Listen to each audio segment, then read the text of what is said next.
Hi friends, നമ്മളിന്ന് discuss ചെയ്യാൻ പോകുന്ന topic the protection of woman from domestic violence act 2005 ആണ്. ഗാർഹിക പീഡന നിരോധന നിയമമാണ്. ഇപ്പോൾ ഈ നിയമപ്രകാരം ഒരു വിവാഹം കഴിഞ്ഞ് ഹസ്ബൻഡിൻ്റെ വീട്ടിൽ താമസിക്കുന്ന സ്ത്രീകൾക്ക് അവർക്ക് ഉണ്ടാവുന്ന ഗാർഹിക പീഡനങ്ങൾക്ക് എഗെയിൻസ്റ്റായിട്ട് അവർക്ക് കോടതിയിൽ ഈ ആക്ട് പ്രകാരം കേസ് കൊടുത്ത് കുറേ ഓർഡേഴ്സ് വാങ്ങിക്കാം. ആ ഓർഡേഴ്സിനെ കുറിച്ചൊക്കെ ഇതിനകത്ത് വിശദമായിട്ട് പറയുന്നുണ്ട്.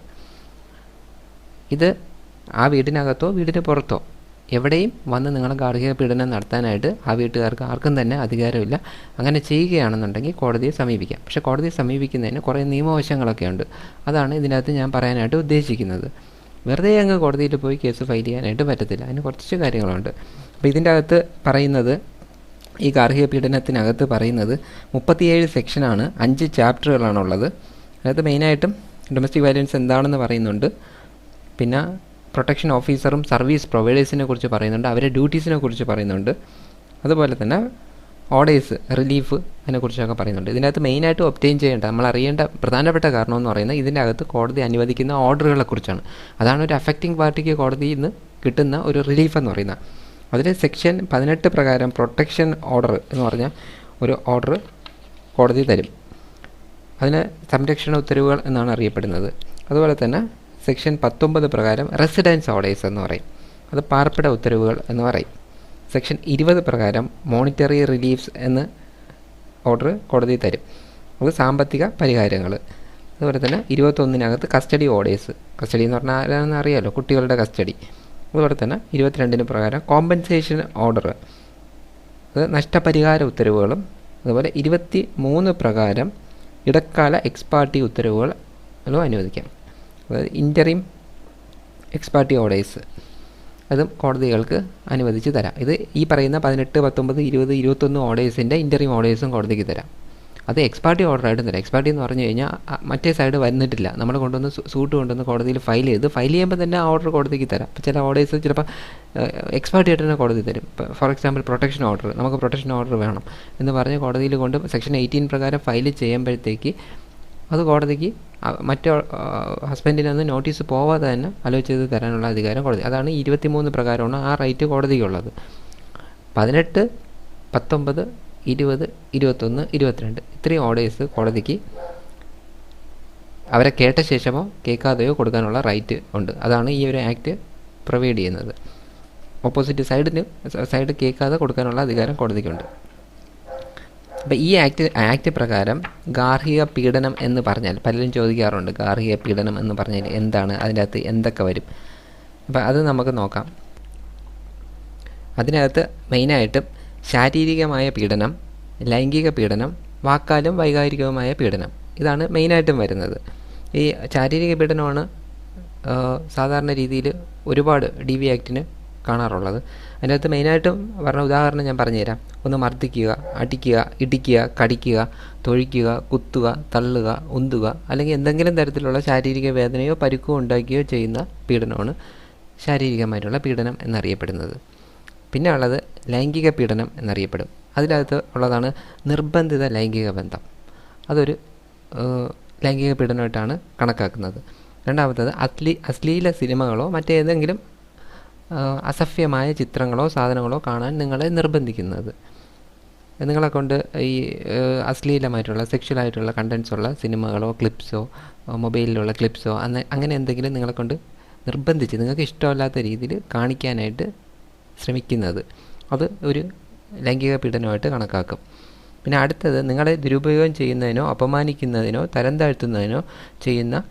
താഴ്ത്തുകയോ ചെയ്യുന്ന ലൈംഗിക സ്വഭാവമുള്ള ഏതെങ്കിലും പ്രവൃത്തിയോ നിങ്ങളുടെ അന്തസ്സിന് ഭംഗം വരുത്തുന്ന മറ്റു വിധത്തിലുള്ള പ്രവൃത്തിയോ ലൈംഗിക സ്വഭാവമുള്ള സ്വാഗതാർഹമല്ലാത്ത മറ്റെന്തെങ്കിലും പെരുമാറ്റമോ. അപ്പോൾ നിങ്ങളെ ചീത്ത വിളിക്കുക, അതായത് വൃത്തികെട്ട ഭാഷ ഉപയോഗിച്ചുകൊണ്ടുള്ള ചീത്തവിളി, അത് ലൈംഗിക സ്വഭാവമുള്ള ഭാഷകൾ ഉപയോഗിച്ചുകൊണ്ടുള്ള ചീത്തവിളികൾ, അത് ഇതിൻ്റെ പരിധിക്കകത്ത് വരും.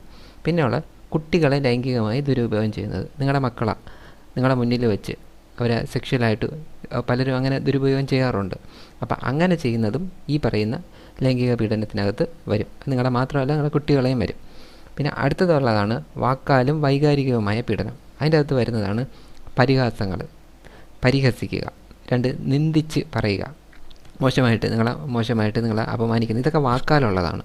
അതായത് അടിക്കുക മർദ്ദിക്കുക എന്നുള്ളതല്ല, പക്ഷെ നിങ്ങളെ വാക്കുപയോഗിച്ച് നിങ്ങളെ ഹർട്ട് ചെയ്യുക. അതായത് ശാരീരിക പീഡനത്തിനേക്കാളും വലിയ കാര്യമാണ് മാനസിക പീഡനം എന്നറിയപ്പെടുന്നത്. അതുകൊണ്ടാണ് ഇത് അത്രയും വലിയൊരു ഒഫൻസാക്കി ഇതിൻ്റെ അകത്ത് കാണിച്ചിരിക്കുന്നത്. അടുത്ത, നിങ്ങളുടെ സ്വഭാവം, പെരുമാറ്റം തുടങ്ങിയവയെക്കുറിച്ച് കുറ്റപ്പെടുത്തുന്നത്. അങ്ങനെ സ്ഥിരമായിട്ട് ഇതിൽ കാണാറുണ്ട് വീട്ടിലൊക്കെ. കൃത്യമായിട്ട് ജോലി ചെയ്യുന്നില്ല, മറ്റേ ചെയ്യുന്നില്ല, മറിച്ച് ചെയ്യുന്നില്ല എന്ന് പറഞ്ഞ് ചീത്ത വിളിക്കുക, അങ്ങനെയൊക്കെ ചെയ്യുന്ന കാര്യങ്ങൾ. അടുത്തത്, ആൺകുട്ടികളില്ലാത്തതിൻ്റെ പേര് പരിഹസിക്കുന്നത്. കുട്ടികൾ ഉണ്ടാവാത്തതിൻ്റെ പേരിലോ അല്ലെങ്കിൽ ഉണ്ടാവാത്തതിൻ്റെ പേരിലോ നിങ്ങളെ കളിയാക്കുന്നത്. അത് കൂടുതലും ഇൻലോസാണ്, മീൻസ് അമ്മയൊക്കെ ആയിരിക്കും നിങ്ങൾ അങ്ങനെ കളിയാക്കുകയും വഴക്കുറയും ചെയ്യുന്നത്. പിന്നെ ഉള്ള സ്ത്രീധനവും മറ്റും കൊണ്ടുവരാത്തതിൻ്റെ പേരിൽ പരിഹസിക്കുക. അതാണ് ഏറ്റവും കൂടുതലും ഉള്ളത്. ഇപ്പോൾ സ്വർണ്ണം കൊണ്ടുവന്ന് കൊടുത്തു, പക്ഷെ കുറഞ്ഞുപോയി, അല്ലെങ്കിൽ ഒന്നും കൊടുത്തിട്ടില്ല, അങ്ങനെ വെച്ചിട്ട് നിങ്ങളെ കളിയാക്കുന്നത്. അല്ലെങ്കിൽ വീട് വയ്ക്കാനായിട്ട് പൈസ കൊടുക്കുന്നില്ല, അല്ലെങ്കിൽ മറ്റു കാര്യങ്ങൾ, അതിനൊന്നും പൈസ ആയിട്ട് വീട്ടിൽ നിന്ന് പോക്കറ്റ് മണിയായിട്ടൊന്നും കൊടുത്തിട്ടില്ല, അല്ലെങ്കിൽ കിട്ടിയ പെരയിടം നിങ്ങളെ വീട്ടിൽ അച്ഛനൊക്കെ പെരയിടം വല്ലതും വിറ്റ് കാണും, അപ്പോൾ ആ പൈസ തിരിച്ച് മൊത്തം അങ്ങ് കൊണ്ടുവരാൻ പറയും.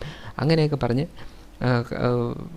കൊണ്ടുവന്ന് നിർബന്ധിക്കുന്നത്, അതും ഈ പറയുന്ന ഇതിൻ്റെ അകത്ത് വരും. പിന്നെ സ്കൂളിലോ കോളേജിലോ മറ്റേതെങ്കിലും വിദ്യാഭ്യാസ സ്ഥാപനത്തിലോ ഹാജരാകുന്നതിൽ നിന്ന് നിങ്ങളെ സംരക്ഷണയിലിരിക്കുന്ന കുട്ടികളെയോ തടയുന്നത്. അതായത് കുട്ടികൾക്ക് വിദ്യാഭ്യാസം കൊടുക്കുന്ന അത് തടഞ്ഞു കഴിഞ്ഞാൽ, അതുപോലെ തന്നെ നിങ്ങൾക്ക് തന്നെ ചിലർ കോളേജിലൊക്കെ പഠിക്കാനായിട്ട് പോകുന്ന ചിലർക്ക് ഇഷ്ടപ്പെടത്തില്ല, പഠിത്തം തടയുക. അതുപോലെ തന്നെ ജോലി തടയുക. അതാണ് ഒരു ജോലി ചെയ്യുന്നതിൽ നിന്ന് നിങ്ങളെ തടയുന്നത്. ജോലി ചെയ്തുകൊണ്ടിരിക്കുന്നതിനോ അല്ലെങ്കിൽ ജോലി കിട്ടാനായിട്ട് പോകുമ്പോഴത്തേക്ക് അത് പോകണ്ടെന്ന് പറയും. കാരണം അത് ചിലപ്പോൾ സ്റ്റാറ്റസ് കുറവായിട്ട് പലർക്കും കാണുന്നുണ്ട്. സ്ത്രീകൾ പഠിക്കാൻ പോകുന്ന അല്ലെങ്കിൽ വിദ്യാഭ്യാസം നടത്തുന്ന സ്റ്റാറ്റസ് കുറവാണ്, അല്ലെന്നുണ്ടെങ്കിൽ ചിലപ്പോൾ ഇൻഫീരിയോറിറ്റി കോംപ്ലക്സ് ആയിരിക്കാം.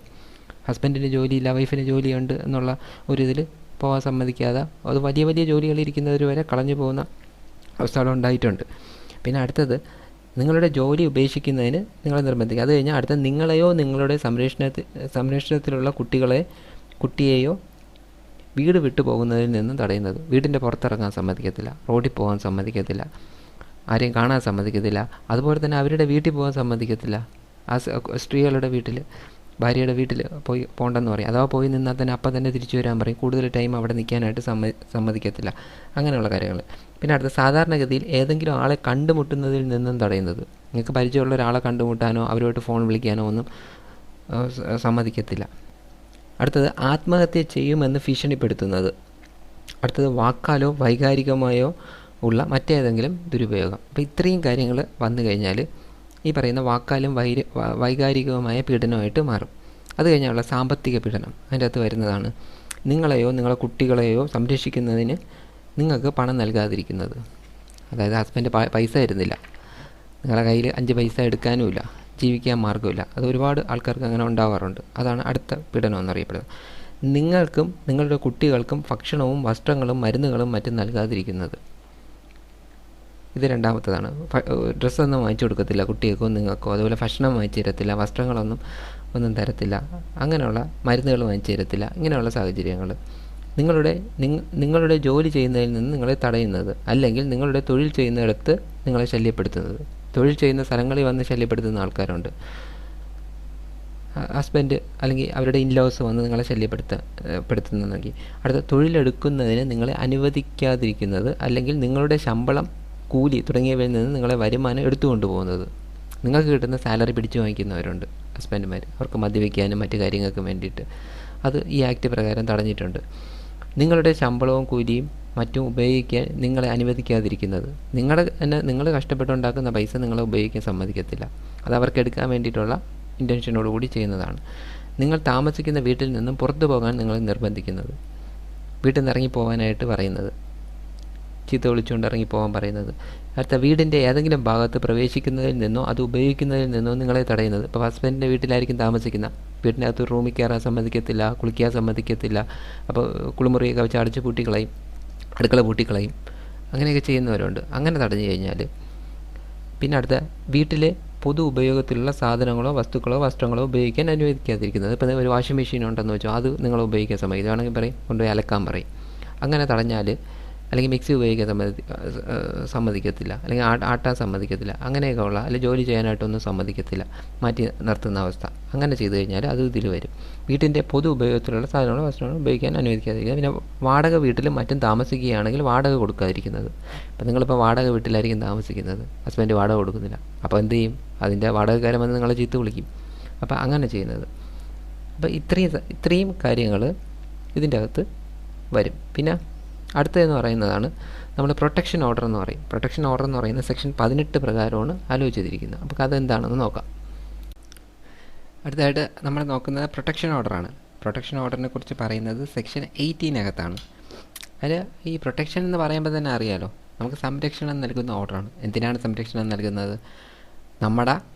നമ്മുടെ ഹസ്ബൻഡോ മറ്റ് ആൾക്കാരോ നമ്മൾ വീട്ടിലോ അല്ലെങ്കിൽ പുറത്ത് നമ്മൾ ജോലി സ്ഥലത്തോ അല്ലെങ്കിൽ മറ്റേതെങ്കിലും സ്ഥലത്തോ നമ്മളെയോ നമ്മളെ കുട്ടികളെയോ ഉപദ്രവിക്കുന്നെങ്കിൽ, ഒന്ന് ചീത്ത വിളിക്കുന്നെങ്കിൽ, നാട്ടുകാരെ മുമ്പ് വെച്ച് അപമാനിക്കുന്നെങ്കിൽ നമുക്ക് വാങ്ങിക്കാൻ പറ്റുന്ന ഓർഡർ കോടതിയിൽ നിന്ന് അത് പ്രിവെൻറ്റ് ചെയ്യാൻ വേണ്ടിയിട്ട് കോടതി തരുന്ന ഓർഡറാണ്. അതുവരെ ചെയ്തത് ഓക്കെ, പക്ഷേ ഇനി ചെയ്യരുത് എന്ന് പറഞ്ഞ് കോടതി നിങ്ങൾക്കൊരു ഓർഡർ തരും. ഇനി മേലിൽ അവരെ പോയി കാണുകയോ തൊടുകയോ ചെയ്യരുത് എന്ന് പറഞ്ഞായിരിക്കും ഓർഡർ തരുന്നത്. അങ്ങനെ ഒരു പ്രൊട്ടക്ഷൻ ഓർഡർ കോടതി നൽകി കഴിഞ്ഞാൽ ആ ഓർഡർ എന്ന് പറയുന്നത് പോലീസ് സ്റ്റേഷനിൽ കമ്മ്യൂണിക്കേറ്റ് ചെയ്യും. നിങ്ങളുടെ ജൂറിസ്ഡിക്ഷനിലുള്ള പോലീസിന് കമ്മ്യൂണിക്കേറ്റ് ചെയ്യുകയും ഈ പ്രൊട്ടക്ഷൻ ഓർഡർ എന്ന് പറയുന്നത് ഈ കോടതി പാസ്സാക്കുന്ന എല്ലാ ഓർഡറും ഓൾ ഇന്ത്യ ആപ്ലിക്കബിളാണ്, ഇന്ത്യ മൊത്തം ആപ്ലിക്കബിളാണ്. അങ്ങനെ ഒരു ഓർഡർ തന്നു കഴിഞ്ഞാൽ അത് വയലേറ്റ് ചെയ്യില്ലെന്നും പറഞ്ഞ് പോലീസിന് ഒരു ഉത്തരവ് കൊടുക്കുകയും നമുക്കൊരു ഓർഡർ തരികയും ചെയ്യും. നമുക്ക് ആ ഓർഡർ പോലീസ് സ്റ്റേഷനിൽ കൊണ്ട് കൊടുക്കാം. പോലീസ് രണ്ടുപേരെയും വിളിച്ചിട്ട് സംസാരിച്ച ശേഷം പറയും നിങ്ങൾ ആരും തന്നെ ഇന്ന സ്ഥലത്ത് പോകരുത്, ഓർഡർ ഉണ്ടെന്ന് പറയും. അത് വയലേറ്റ് ചെയ്യുകയാണെങ്കിൽ പോലീസിന് സെക്ഷൻ 31 പ്രകാരം പോലീസിന് കേസെടുക്കാം. അല്ലാന്നുണ്ടെങ്കിൽ നമുക്ക് തന്നെ ഡയറക്റ്റായിട്ട് വന്ന് കോടതിയിൽ ഒരു അഫിഡവിറ്റ് ഫയൽ ചെയ്താൽ അതിൻ്റെ ഹിയറിംഗ് കേട്ട ശേഷം കോടതിക്കും അത് പ്രകാരം അവരെ ശിക്ഷിക്കാനുള്ള പ്രൊവിഷൻ ഇതിൻ്റെ അകത്ത് ഈ ആക്ടിൻ്റെ സെക്ഷൻ 31 പറയുന്നുണ്ട്. അതൊരു നോൺ ബെയിലബിൾ ഒഫൻസാണ്, ജാമ്യം കിട്ടാത്ത ഒരു ഒഫൻസും കൂടിയാണ്. അപ്പം നമുക്ക് ഈ 18 നോക്കാം. ഇവരെയോ അവരുടെ കുട്ടികളെയോ ഏതെങ്കിലും ഒരു ഗാർഹിക പീഡന കൃത്യങ്ങൾ തുടർന്നും ചെയ്യുന്നതിൽ നിന്നും തടയുന്നതാണ് ഈ പ്രൊട്ടക്ഷൻ ഓർഡർ എന്ന് പറയുന്നത്. ഇതിൻ്റെ അകത്ത് ഞാൻ പ്രൊട്ടക്ഷൻ ഓർഡർ വായിക്കാം. The magistrate may after giving the aggrieved person and the respondent an opportunity of being heard and on being prima facie satisfied that domestic violence has taken place or is likely to take place, pass a protection order in favor of the aggrieved person and prohibit the respondent from. അപ്പോൾ ഇത് രണ്ടുപേരെയും കേട്ട ശേഷം എന്നാണ് പറയുന്നത്. നമ്മൾ section 23 പറഞ്ഞിട്ടുണ്ട് കേൾക്കണ്ട, എക്സ്പാർട്ടി ആയിട്ട് തന്നെ ഓർഡർ തരാം. ആദ്യമേ നമ്മൾ ഫയൽ ചെയ്യുമ്പോൾ തന്നെ കോടതിക്ക് ഓർഡർ തരാം. പിന്നെ അഥവാ അങ്ങനെ തന്നില്ല എന്നുണ്ടെങ്കിൽ രണ്ടുപേരെയും കേട്ട ശേഷം കോടതിക്ക് എന്തൊക്കെ പാസ് ചെയ്യാം? റെസ്പോണ്ടൻറ്റിനെ പ്രിവെൻറ്റ് ചെയ്യാം. എന്തിൽ നിന്നും? ഒന്ന് committing any act of domestic violence, നമ്മൾ നേരത്തെ പറഞ്ഞല്ലോ പറയുന്ന ശാരീരികവും മാനസികവും ലൈംഗികവുമായിട്ടുള്ള പീഡനം, അതൊക്കെ തടഞ്ഞുകൊണ്ട് ഒരു ഓർഡർ കൊടുക്കും റെസ്പോണ്ടൻറ്റിന്. 2, aiding or abetting in the commission of act of domestic violence. ഈ എയ്ഡിങ് ഓർ അബറ്റിംഗ് എന്ന് പറഞ്ഞു കഴിഞ്ഞാൽ ഇതിനു വേണ്ടി അത് മെയിനായിട്ടും അമ്മമാർക്കാണ് ഇതിൻ്റെ ആപ്ലിക്കബിലിറ്റി വരുന്നത്. അവരാണ് ഈ അബറ്റ് ചെയ്ത് കൊടുക്കുന്നത്. എന്ന് വെച്ചാൽ ഈ അബറ്റ് ചെയ്യുക എന്ന് പറഞ്ഞു കഴിഞ്ഞാൽ ഈ പ്രേരിപ്പിച്ചു കൊടുക്കും മക്കളെ പോയി ഇങ്ങനെ ചെയ്യാനായിട്ട്. അതുപോലെ എന്തെങ്കിലും സഹായമോ എന്തെങ്കിലും നൽകിയിട്ടുണ്ടെങ്കിൽ അത് തടഞ്ഞുകൊണ്ട് കോടതി ഉത്തരവിടും അത് പ്രകാരം. പിന്നെ അടുത്ത entering the place of employment of aggrieved person or if the person aggrieved is a child it school or any other place frequented by aggrieved person. ഈ അഗ്രീവ്ഡ് പേഴ്സൺ എവിടെയെങ്കിലും പുറത്തെവിടെയെങ്കിലും പോയി ജോലിക്കോ ഒക്കെ പോകുന്നുണ്ടെങ്കിൽ അവിടെ പോയി തടയുന്നതിൽ നിന്നും ഓർഡർ കൊടുക്കാം. അല്ലാന്നുണ്ടെങ്കിൽ അത് കുട്ടികളാണെന്നുണ്ടെങ്കിൽ കുട്ടികൾ സ്കൂളിലോ ട്യൂഷനോ എന്തെങ്കിലും വേണ്ടി പോകുമ്പോഴത്തേക്ക് അവിടെ പോയി അവരെ ഉപദ്രവിക്കരുതെന്ന് പറഞ്ഞും കോടതിക്ക് ഓർഡർ കൊടുക്കും. അടുത്തതെന്ന് പറഞ്ഞാൽ attempting to communicate in any form whatsoever with the aggrieved person including personal or oral or written or electronic or telephonic contact. ഒരു വിധത്തിലും ഇതിലെ ഹർജി കക്ഷി ഈ ആപ്ലിക്കേഷൻ കൊടുക്കുന്ന ആളെ ഒരു വിധത്തിലും വിളിക്കാൻ, ഫോണിൽ കൂടെയോ അല്ലെങ്കിൽ മെസ്സേജ് അയച്ചോ അല്ലെങ്കിൽ മറ്റേത് രീതിയിലും അവരോട്ട് കമ്മ്യൂണിക്കേറ്റ് ചെയ്യാനായിട്ട് കമ്മ്യൂണിക്കേഷൻ മീൻസ് അവർ ചീത്ത വിളിച്ചുകൊണ്ട് ഈ പറയുന്ന ഡൊമസ്റ്റിക് വയലൻസ് അങ്ങനെയും കമ്മിറ്റ് ചെയ്യാമല്ലോ. അപ്പോൾ അത് തടഞ്ഞുകൊണ്ട് കോടതിക്ക് ഉത്തരവിടാം. അപ്പോൾ ഫോൺ വിളിക്കാനോ അല്ലെങ്കിൽ മെസ്സേജ് അയക്കാനോ പാടില്ല എന്ന് പറഞ്ഞു കഴിഞ്ഞാൽ കോടതി ഉത്തരവ് കൊടുക്കും. അതുപോലെ തന്നെ alienating any assets operating bank lockers or bank accounts used or held or enjoyed by both parties jointly by the aggrieved person and the respondent, or singly by the respondent, including her streethen or any other property held either jointly by parties or separately by them without the leave of the magistrate.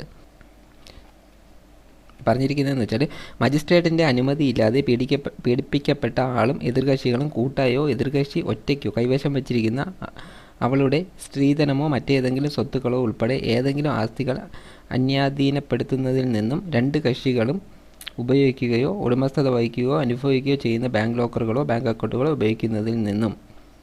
അപ്പോൾ മജിസ്ട്രേറ്റിൻ്റെ അനുമതി ഇല്ലാതെ ഒന്നും ഉപയോഗിക്കാനായിട്ടോ അത് open ചെയ്യാനോ പറ്റത്തില്ല. അതായത് jointly on ചെയ്യുന്നതോ അല്ലെന്നുണ്ടെങ്കിൽ സിംഗിളായിട്ട് തന്നെ റെസ്പോണ്ടൻ്റ് ഓൺ ചെയ്യുന്ന ബാങ്ക് അക്കൗണ്ടോ അല്ലെങ്കിൽ ഇവർ സ്ത്രീധനമോ മറ്റെന്തെങ്കിലും സ്വത്തുക്കളോ മറ്റെന്തെങ്കിലും ഇതൊക്കെ തന്നെ എവിടെയെങ്കിലും ഒറ്റയ്ക്കായിട്ടോ അല്ലെങ്കിൽ ജോയിൻ്റ് ആയിട്ടോ അല്ല ബാങ്കുകളിലോ മറ്റോ വച്ചിട്ടുണ്ടെങ്കിൽ അത് പ്രിവെൻറ്റ് ചെയ്ത് അത് എടുത്തുകൊണ്ട് പോകുന്നതിൽ നിന്ന് ചിലപ്പോൾ വേണമെന്നുണ്ടെങ്കിൽ ഇപ്പോൾ ഹസ്ബൻഡിൻ്റെ പേരിലായിരിക്കും ഇരിക്കുന്ന ലോക്കറിൽ സ്വർണ്ണമെല്ലാം കൂടെ, അപ്പോൾ ഒന്ന് അവരെടുത്തുകൊണ്ട് പൊക്കളയും. അപ്പോൾ അത് വരാതിരിക്കാൻ വേണ്ടിയിട്ട് കോടതിക്ക് അത് എടുക്കുന്നതിൽ നിന്നും തടഞ്ഞുകൊണ്ട് ഉത്തരവ് കൊടുക്കാൻ സാധിക്കും. അതും ഇതിൻ്റെ അകത്ത് വരും. അത് മെയിനായിട്ട് പറയുന്ന causing violence to the dependents other relatives or any person who give aggrieved person assistance from domestic violence. ഈ ഡൊമസ്റ്റിക് വയലൻസിൽ നിന്നും ഇവരെ സഹായിക്കുന്ന ഈ പെറ്റീഷണറെ സഹായിക്കുന്ന ആൾക്കാരെ ഉപദ്രവിക്കുന്നതിൽ നിന്നും തടഞ്ഞുകൊണ്ട്. ഇപ്പോൾ ചിലപ്പോൾ അച്ഛനും അമ്മയൊക്കെ ആയിരിക്കും അവർ, അല്ലെങ്കിൽ സഹോദരനോ അല്ലെങ്കിൽ ബന്ധുക്കളോ ആയിരിക്കും ഇവരെ സഹായിക്കുന്നത്. അപ്പോൾ അവരെ പോയി ചീത്ത വിളിക്കുക അടിക്കുക അതിൽ നിന്നും തടഞ്ഞുകൊണ്ട് ഉത്തരവ് ഈ പ്രൊട്ടക്ഷൻ ഓർഡർ പ്രകാരം ഉത്തരവ് കൊടുക്കുക. അതുപോലെ തന്നെ ജിക്കകത്ത് പറയുന്ന ഏറ്റവും ലാസ്റ്റായിട്ട് പറയുന്ന committing any other act as specified in the protection. മറ്റെന്തെങ്കിലും പറഞ്ഞിട്ടുണ്ടെങ്കിൽ അതും പാലിക്കപ്പെടണം റെസ്പോണ്ടൻറ്റ്. അപ്പോൾ ഇത്രയും ഓർഡറുകൾ കോടതിക്ക് കൊടുക്കാൻ സാധിക്കും. നമ്മൾ 18 പ്രകാരം പ്രൊട്ടക്ഷൻ ഓർഡറിനെ കുറിച്ചാണ് ഇപ്പോൾ നോക്കിയത്. ഞാൻ ഈ ആക്ട് മൊത്തമായിട്ട് വായിച്ചാണ് പറഞ്ഞു തരുന്നത്. കാരണം ഈ ആക്ടിനകത്ത് മാത്രമേ ഇതിൻ്റെ വിശദമായിട്ടുള്ള വിവരമുള്ളൂ. നമ്മൾ സാധാരണ വീഡിയോസിലൊക്കെ കാണുന്ന കണക്ക് ഒരു ബ്രീഫായിട്ടാണ് പറയുന്നത്. അപ്പോൾ അങ്ങനെ പറഞ്ഞു തന്നു കഴിഞ്ഞാൽ അതിൻ്റെ അകത്ത് ഉണ്ടാകുന്ന പ്രോബ്ലം എന്താണെന്ന് വെച്ചാൽ നമ്മൾ ആക്ട് നമുക്ക് വ്യക്തമായിട്ട് മനസ്സിലാവത്തില്ല. അപ്പോൾ പല കാര്യങ്ങളും അങ്ങോട്ടും ഇങ്ങോട്ടും മാറിപ്പോവുകയും ചെയ്യും. ഇത് ആക്റ്റിൽ പറയുന്ന പോലെ പറഞ്ഞാൽ നമ്മൾ ആക്ട് എന്താണോ ഉദ്ദേശിക്കുന്നത് അതുപോലെ തന്നെ നിങ്ങൾക്ക് മനസ്സിലാവും. അതുകൊണ്ടാണ് അത് അങ്ങനെ പറഞ്ഞു തരുന്നത്. അപ്പോൾ ഇതിൻ്റെ അകത്ത് അടുത്തതായിട്ട് നോക്കേണ്ടതാണ് 19ാമത്തത് റെസിഡൻസ് ഓർഡേഴ്സ് എന്നറിയപ്പെടും. അതാണ് പാർപ്പിട ഉത്തരവുകൾ എന്നറിയപ്പെടുന്നത്.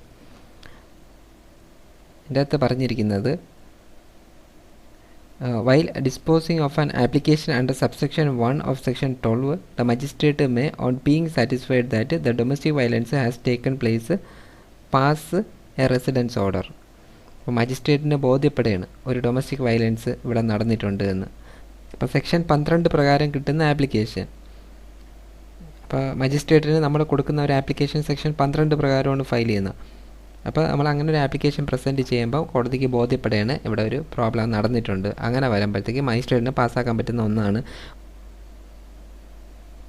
A restraining the respondent from dispossessing or in any other manner disturbing the possession of the aggrieved person from the shared household, whether or not the respondent has a legal or equitable interest in the shared household. എതിർകക്ഷി അതായത് ഭർത്താവിനോ അവരുടെ കുടുംബത്തിനോ അവർക്ക് ലീഗലായിട്ടോ equitable ആയിട്ടോ ഉള്ള right ഉള്ളൊരു വീടാണോ അല്ലെങ്കിലോ അവിടെ നിന്നും നിങ്ങളെ പുറത്താക്കുന്നത്, അതായത് അഗ്രീവ്ഡ് പേഴ്സൺ എന്ന് പറഞ്ഞാൽ ആരാണോ അഫക്റ്റഡ് പാർട്ടി, നമ്മൾ ഫയൽ ചെയ്യുന്ന ആൾ ഡൊമസ്റ്റിക് വയലൻസ്, അവരെ പുറത്താക്കുന്നതിൽ നിന്നും തടഞ്ഞുകൊണ്ട് അല്ലെങ്കിൽ മറ്റെന്തെങ്കിലും ഡിസ്റ്റർബൻസ് ആ പൊസിഷനകത്തുനിന്ന് ഉണ്ടാക്കുന്നെങ്കിൽ അത് തടഞ്ഞുകൊണ്ട് കോടതിക്ക് ഒരു ഓർഡർ പാസ്സാക്കാം. 2.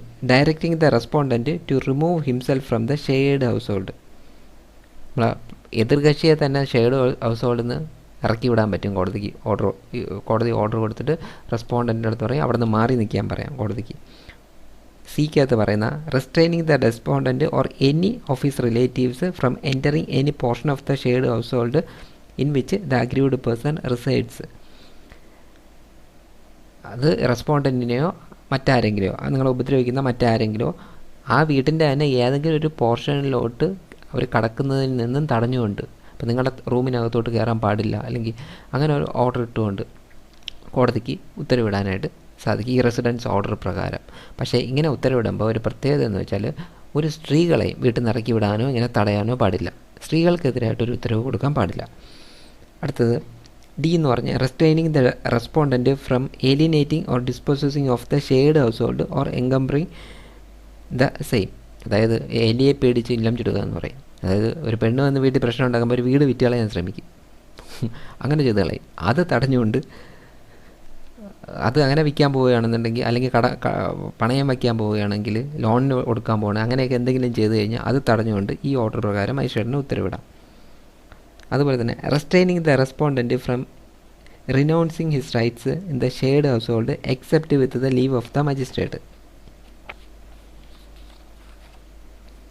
മജിസ്ട്രേറ്റിൻ്റെ അനുമതിയില്ലാതെ പങ്കുപറ്റുന്ന വീട്ടിലുള്ള തൻ്റെ അവകാശങ്ങൾ പരിത്യജിക്കുന്നതിൽ നിന്ന് എതിർകക്ഷിയെ വിലക്കിക്കൊണ്ടുള്ളതോ അങ്ങനെ ഒരു ഓർഡർ കോടതിക്ക് പാസ്സാക്കാം. അത് കഴിഞ്ഞാൽ സാഹചര്യം അങ്ങനെ ആവശ്യപ്പെടുന്നെങ്കിൽ പങ്കുപറ്റുന്ന വീട്ടിലെ പീഡിപ്പിക്കപ്പെട്ടാൽ അനുഭവിച്ചിരിക്കുന്ന താമസ സൗകര്യത്തിനും പകരമായി അതേ നിലവാരത്തിലുള്ള സൗകര്യം ഉറപ്പാക്കാനും അതിനുള്ള വാടക നൽകാനും എതിർകക്ഷിയോട് നിർദ്ദേശിക്കുന്നുണ്ടോ. അപ്പം നിങ്ങൾക്കിപ്പോൾ ഈ വീട്ടിനകത്ത് താമസിക്കാൻ ഇഷ്ടമല്ല, ഒട്ടും പറ്റത്തില്ല എങ്കിൽ വേറൊരു വീട് അതേ സൗകര്യമുള്ള ഒരു വീട്, അതായത് ചെറിയ സൗകര്യമല്ല, അത്യാവശ്യം നല്ല സൗകര്യമുള്ള നല്ല രീതിയിൽ താമസിക്കാൻ പറ്റുന്ന ഒരു വീട് മറ്റെവിടെയെങ്കിലും എടുത്തു തരാനായിട്ട് എതിർകക്ഷിയോട് ആവശ്യപ്പെടാം. അതിൻ്റെ വാടക എതിർകക്ഷി നിങ്ങളുടെ ഹസ്ബൻഡിന് കൊടുക്കാനായിട്ട് കോടതിക്ക് ഡയറക്റ്റും ചെയ്യാം.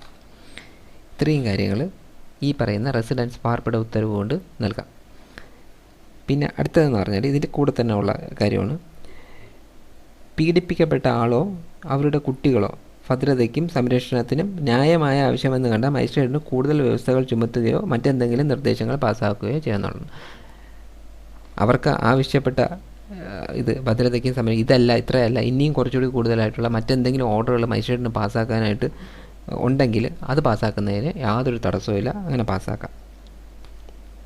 അതുപോലെ തന്നെ ഗാർഹിക പീഡനം തടയാനായിട്ട് കോടതിക്ക് തന്നെ എതിർകക്ഷിയോട് ജാമ്യക്കാരോട് കൂടിയതോ അല്ലാതെയോ ഒരു ബോണ്ട് കൊണ്ടുവയ്ക്കാനായിട്ട് ആവശ്യമാണ്. ബോണ്ടെന്ന് പറഞ്ഞാൽ ഒരു തുക കെട്ടിവയ്ക്കാനായിട്ട് ആവശ്യമാണ്. അല്ലെങ്കിൽ പ്രോപ്പർട്ടി വസ്തുവിൻ്റെ ടാക്സ് അടിച്ച റെസിപ്റ്റ് കൊണ്ടുവന്ന് കോടതി ഹാജരാക്കി അതൊരു ഈടാക്കി വെച്ചുകൊണ്ട് ഒരു ബോണ്ടാക്കി വെച്ചുകൊണ്ട് കോടതിയിൽ കൊടുക്കാനായിട്ട് മജിസ്ട്രേറ്റിന് ആവശ്യപ്പെടാം. അടുത്തതെന്ന് പറഞ്ഞാൽ 1-ാം ഉപവകുപ്പോ 2-ഓ 3-ഓ വകുപ്പിന് കീഴിലോ ഉത്തരവ് പാസ്സാക്കുമ്പോൾ പീഡിപ്പിക്കപ്പെട്ട ആൾക്ക് സംരക്ഷണം നൽകുന്നതിനോ ഉത്തരവ് നടപ്പാക്കുന്നതിന് അവളെയോ അവൾക്ക് വേണ്ടി അപേക്ഷ നൽകുന്ന ആളെയോ സഹായിക്കാനോ തൊട്ടടുത്തുള്ള പോലീസ് സ്റ്റേഷൻ്റെ ചുമതലയുള്ള ഉദ്യോഗസ്ഥന് നിർദ്ദേശം നൽകിക്കൊണ്ടുള്ള ഒരു ഉത്തരവും കോടതിക്ക് പാസ്സാക്കുന്നതാണ്. ഇവർക്കൊക്കെ സംരക്ഷണം നൽകാൻ വേണ്ടിയിട്ട് പോലീസ് അവരെ വീട്ടിൻ്റെ അടുത്തുള്ള പോലീസിന് ഒരു ഡയറക്ഷൻ, ഒരു ഉത്തരവ് പാസ്സാക്കി അയച്ചു കൊടുത്താൽ അവർ അത് കേട്ട് അത് നോക്കി അത് വയലേറ്റ് ചെയ്യാതിരിക്കാനായിട്ട് പോലീസ് ശ്രമിക്കും. അപ്പോൾ അതിന് വേണ്ടിയിട്ടുള്ള ഉത്തരവും ഇത് പ്രകാരം, ഈ സെക്ഷൻ പ്രകാരം, ഈ ഒരു പാർപ്പിട റെസിഡൻസ് ഓർഡർ പ്രകാരം കോടതിക്ക് അലോ ചെയ്ത് കൊടുക്കാം. അടുത്തത് 1-ാം ഉപവകുപ്പിന് കീഴിൽ ഒരു ഉത്തരവ് ചെയ്യുമ്പോൾ മജിസ്ട്രേറ്റിന് കക്ഷികളുടെ സാമ്പത്തിക ആവശ്യങ്ങളും വരുമാനവും പരിഗണിച്ചുകൊണ്ട് വാടകയും മറ്റും കൊടുക്കുന്നതിനോട് ബന്ധപ്പെട്ട ബാധ്യതകൾ എതിർകക്ഷിയിൽ നിന്ന് ചുമത്താവുന്നതാണ്. ഇപ്പം ഇതിൻ്റെ അകത്ത് നമ്മൾ പറഞ്ഞിട്ടുണ്ട് വാടകയ്ക്ക് വീടെടുത്ത് കൊടുക്കാമെന്ന്. അപ്പോൾ മജിസ്ട്രേറ്റിന് എന്ത് ചെയ്യാം, ഇതിൻ്റെ സംരക്ഷണ ഉത്തരവ് നടപ്പാക്കാൻ വേണ്ടി വാടക ആവശ്യമുണ്ടെങ്കിൽ, ഇപ്പോൾ വാടകയ്ക്ക് എടുത്താണ് താമസിക്കാനായിട്ട് ഡയറക്ഷൻ കൊടുക്കുന്നത്, വാടക റെസ്പോണ്ടൻറ്റിനോട്, അതായത് ഭർത്താവിനോട് കൊടുക്കാനായിട്ട് കോടതിക്ക് ആവശ്യപ്പെടാം. അതുപോലെ മജിസ്ട്രേറ്റ് സമീപിച്ച സ്ഥലത്ത് അധികാരമുള്ള പോലീസ് സ്റ്റേഷൻ്റെ ചുമതലയുള്ള ഉദ്യോഗസ്ഥനോട് സംരക്ഷണ ഉത്തരവ് നടപ്പിലാക്കുന്നതിൽ സഹായിക്കാൻ മജിസ്ട്രേറ്റിനെ നിർദ്ദേശിക്കാവുന്നതാണ്. പോലീസിനോട് അവരെ സഹായിക്കും, മജിസ്ട്രേറ്റിൻ്റെ ഓർഡറുകൾ പാലിക്കപ്പെടാൻ വേണ്ടിയിട്ട് സഹായിക്കാൻ വേണ്ടിയിട്ട് പോലീസ് ഉദ്യോഗസ്ഥനെ ഡയറക്റ്റ് ചെയ്യാവുന്നതാണ്. അടുത്തത്, പീഡിപ്പിക്കപ്പെട്ട ആളുടെ സ്ത്രീധനമോ മറ്റെന്തെങ്കിലും സ്വത്തോ അവൾക്ക് അർഹതപ്പെട്ട മൂല്യമുള്ള ഈടോ പീഡിപ്പിക്കപ്പെട്ട ആൾക്ക് തിരിച്ചു നൽകാൻ എതിർകക്ഷിയോട് മജിസ്ട്രേറ്റിനെ നിർദ്ദേശിക്കാവുന്നതാണ്. ഇതിൽ പീഡിപ്പിക്കപ്പെട്ട ആൾക്ക് സ്ത്രീധനമോ മറ്റെന്തെങ്കിലും സ്വത്തോ വല്ലതും ഉണ്ടെങ്കിൽ അത് തിരിച്ചു കൊടുക്കാൻ, അതോ അവരെ എടുത്തു വെച്ചിരിക്കുകയാണെന്നുണ്ടെങ്കിൽ അത് തിരിച്ചു കൊടുക്കാൻ മജിസ്ട്രേറ്റിന് ആവശ്യപ്പെടാം. ഇത്രയും കാര്യങ്ങൾ ഇപ്പോൾ നമ്മളിപ്പോൾ റെസിഡൻസ് ഓർഡർ എന്ന് പറഞ്ഞു കഴിഞ്ഞാൽ പാർപ്പിടം മാത്രമല്ല എന്ന് മനസ്സിലായില്ലേ, മറ്റു കാര്യങ്ങളും കൂടി അതിൻ്റെ അകത്ത് വരും. എൻ്റെ മെയിനായിട്ടുള്ളത് ഒരു ബ്രീഫ് ഞാൻ പറഞ്ഞുതരാം. അപ്പോൾ ഇതിൻ്റെ അകത്ത് കൂടെ താമസിക്കുന്നവരെ വീട്ടിൽ നിന്നും ഇറക്കി വിടുന്നത് തടഞ്ഞ്, 1, നിങ്ങൾ താമസിക്കുന്ന സ്ഥലത്ത് സമാധാനപൂർണ്ണമായി അനുഭവിക്കുന്നതിൽ ശല്യമുണ്ടാക്കുകയോ ഇടപെടുകയോ ചെയ്യാതിരിക്കാൻ. 2, മൂന്നാമത്, നിങ്ങൾ താമസിക്കുന്ന വീട് കൈയൊഴിയാതിരിക്കാൻ, അതായത് വിറ്റുകളയാതിരിക്കാൻ. 3, 4, നിങ്ങളുടെ വീട് വാടകയ്ക്ക് എടുത്തിട്ടുള്ളതാണെങ്കിൽ വാടക നൽകുന്നതിന് ഉറപ്പാക്കാനോ മുമ്പത്തെ വീട്ടിലുണ്ടായിരുന്ന അതേ സൗകര്യങ്ങളും സുരക്ഷിതത്വവും നൽകുന്ന അനുയോജ്യമായ മറ്റേതെങ്കിലും പകരം താമസ സ്ഥലം ഉറപ്പാക്കാനോ. നമ്മളെ വീട് വാടകയ്ക്ക് എടുത്തിരുമ്പോൾ നല്ല വീട് തന്നെ എടുത്ത് തരണം, പകരം അഴുക്ക് വീട് എടുത്ത് കൊടുക്കരുത്.